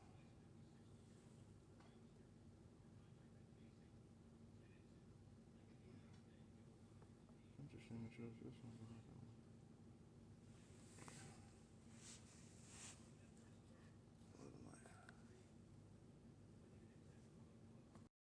Workers should not have to go on strike for decent pay. Bernie's right. I was listening to Reverend Corbett. They're both right. What we wanted to highlight. The new strain was found in a resident of the Twin Cities area who recently traveled to Brazil. The patient became ill during the first week of this month. Health officials are also worried about COVID-19 variants that were first reported in the United Kingdom and South Africa. What about Nigeria? Screenwriter Walter Bernstein And has Kenya? died at the age of 100. And the Denmark mink variant that's here in California. Nominated film The Front about a man who submits television scripts for blacklisted Hollywood writers during the 1950s. From Beijing's two downtown districts, that's where most of China's federal agencies operate. The area includes Zhongnanhai, where Chinese Communist Party head Xi Jinping lives and works. Test results released over the weekend showed only one person out of the 2 million tested was confirmed positive. But China's official results may not prove accurate. The data comes amid allegations that Chinese-made test kits have a low accuracy rate. The regime is also widely thought to be severely underreporting its virus numbers. According to local media reports, the person whose results came back positive had already been sickened by the virus last August and later recovered. We can't independently verify this information, but similar reports from other countries may shed light on the situation. In a number of other countries, patients who had already been infected with the virus later caught it again, this time coming into contact with a different strain. Some of them developed severe symptoms and died. This may indicate that recovering from the virus once doesn't necessarily grant immunity from the disease. In China's largest city, Shanghai, many people have been spotted collapsing onto the ground recently. This as authorities there continue to cover up the outbreak. Online video taken Sunday shows China's Putuo Central Hospital in Shanghai limiting the number of patients entering and leaving the facility. That's due to confirmed CCP virus patients there. But authorities didn't publicly announce the policy. Locals in Baoshan district broke news of new lockdown measures on Friday. In one coffee shop, customers reported seeing workers in charge of local pandemic prevention. The workers reportedly asked the shop owner to seal the door, preventing people from entering or leaving the building. Subway workers also told our sister media, the Epoch Times, about another situation, saying they had spotted people suddenly collapsing in public while waiting on subway platforms and riding in trains. They noted both elderly and young people were involved. The claims come as similar reports appear across China. According to another citizen, a woman also collapsed inside a pharmacy on Thursday while buying fever medicine. It's impossible to confirm whether the incidents were caused by virus infection. Local Chinese media have steered clear of publicizing the stories, but the timing of the events has sparked questions. It's just 2 weeks after the virus situation in northern China took a turn for the worse. A city of around 500,000 in northern China is now facing a food crisis. not because of a lack of supply, but because of government lockdowns. NTD's Juliet Song has the details. 2021年 Hundreds of thousands of residents in northeast China are facing a food crisis, this as they're trapped inside their homes. One resident there says she only has a little food left. To protect her identity, we gave her a pseudonym and distorted her voice. I've run out of flour and only have a little bit of rice left. Liang lives in a city called Tonghua in northeast China. Local authorities there put residents under strict lockdown orders after reports of new CCP virus cases. Locals aren't allowed to go out, even to buy groceries. Liang says officials glue paper on residents' doors to seal them shut, but for those who do make it outside, Police would arrest you once you leave your home, so who would dare to go downstairs under these conditions? Authorities said earlier that community workers would deliver groceries to residents, but according to locals, no one sends us anything. To sniff out rule breakers, authorities offer rewards up to nearly $800 for information on violators. Liang says many of her local friends are facing similar food shortages. She says she doesn't oppose lockdown measures, but thinks the regime went to extremes. It'd be nice if authorities allowed even just one person to go out and get food every day. Not allowing people to go out is just, we don't have much food left. Some local residents took to social media to call for help, but many of their comments have since been removed. Of the few that are left, one comes from a resident that's now living in the south. He wrote he couldn't fall asleep after seeing other distressed comments online, and that he knows his mother, aunt, and uncle haven't received any vegetable deliveries from community workers. The city's deputy mayor apologized last Sunday, saying authorities have organized over 800 volunteers to deliver groceries. Since then, some residents have posted videos online showing the deliveries, but others raise concerns over whether the aid will be enough. Tonghua City is home to at least 500,000 people. Juliet Song, NTD News. Chinese citizens have been forced to get creative under the country's strict lockdown measures. A video posted online shows how one person found an unusual way to walk his dog. Dozens of Chinese cities and districts are under lockdown, but unlike in other countries,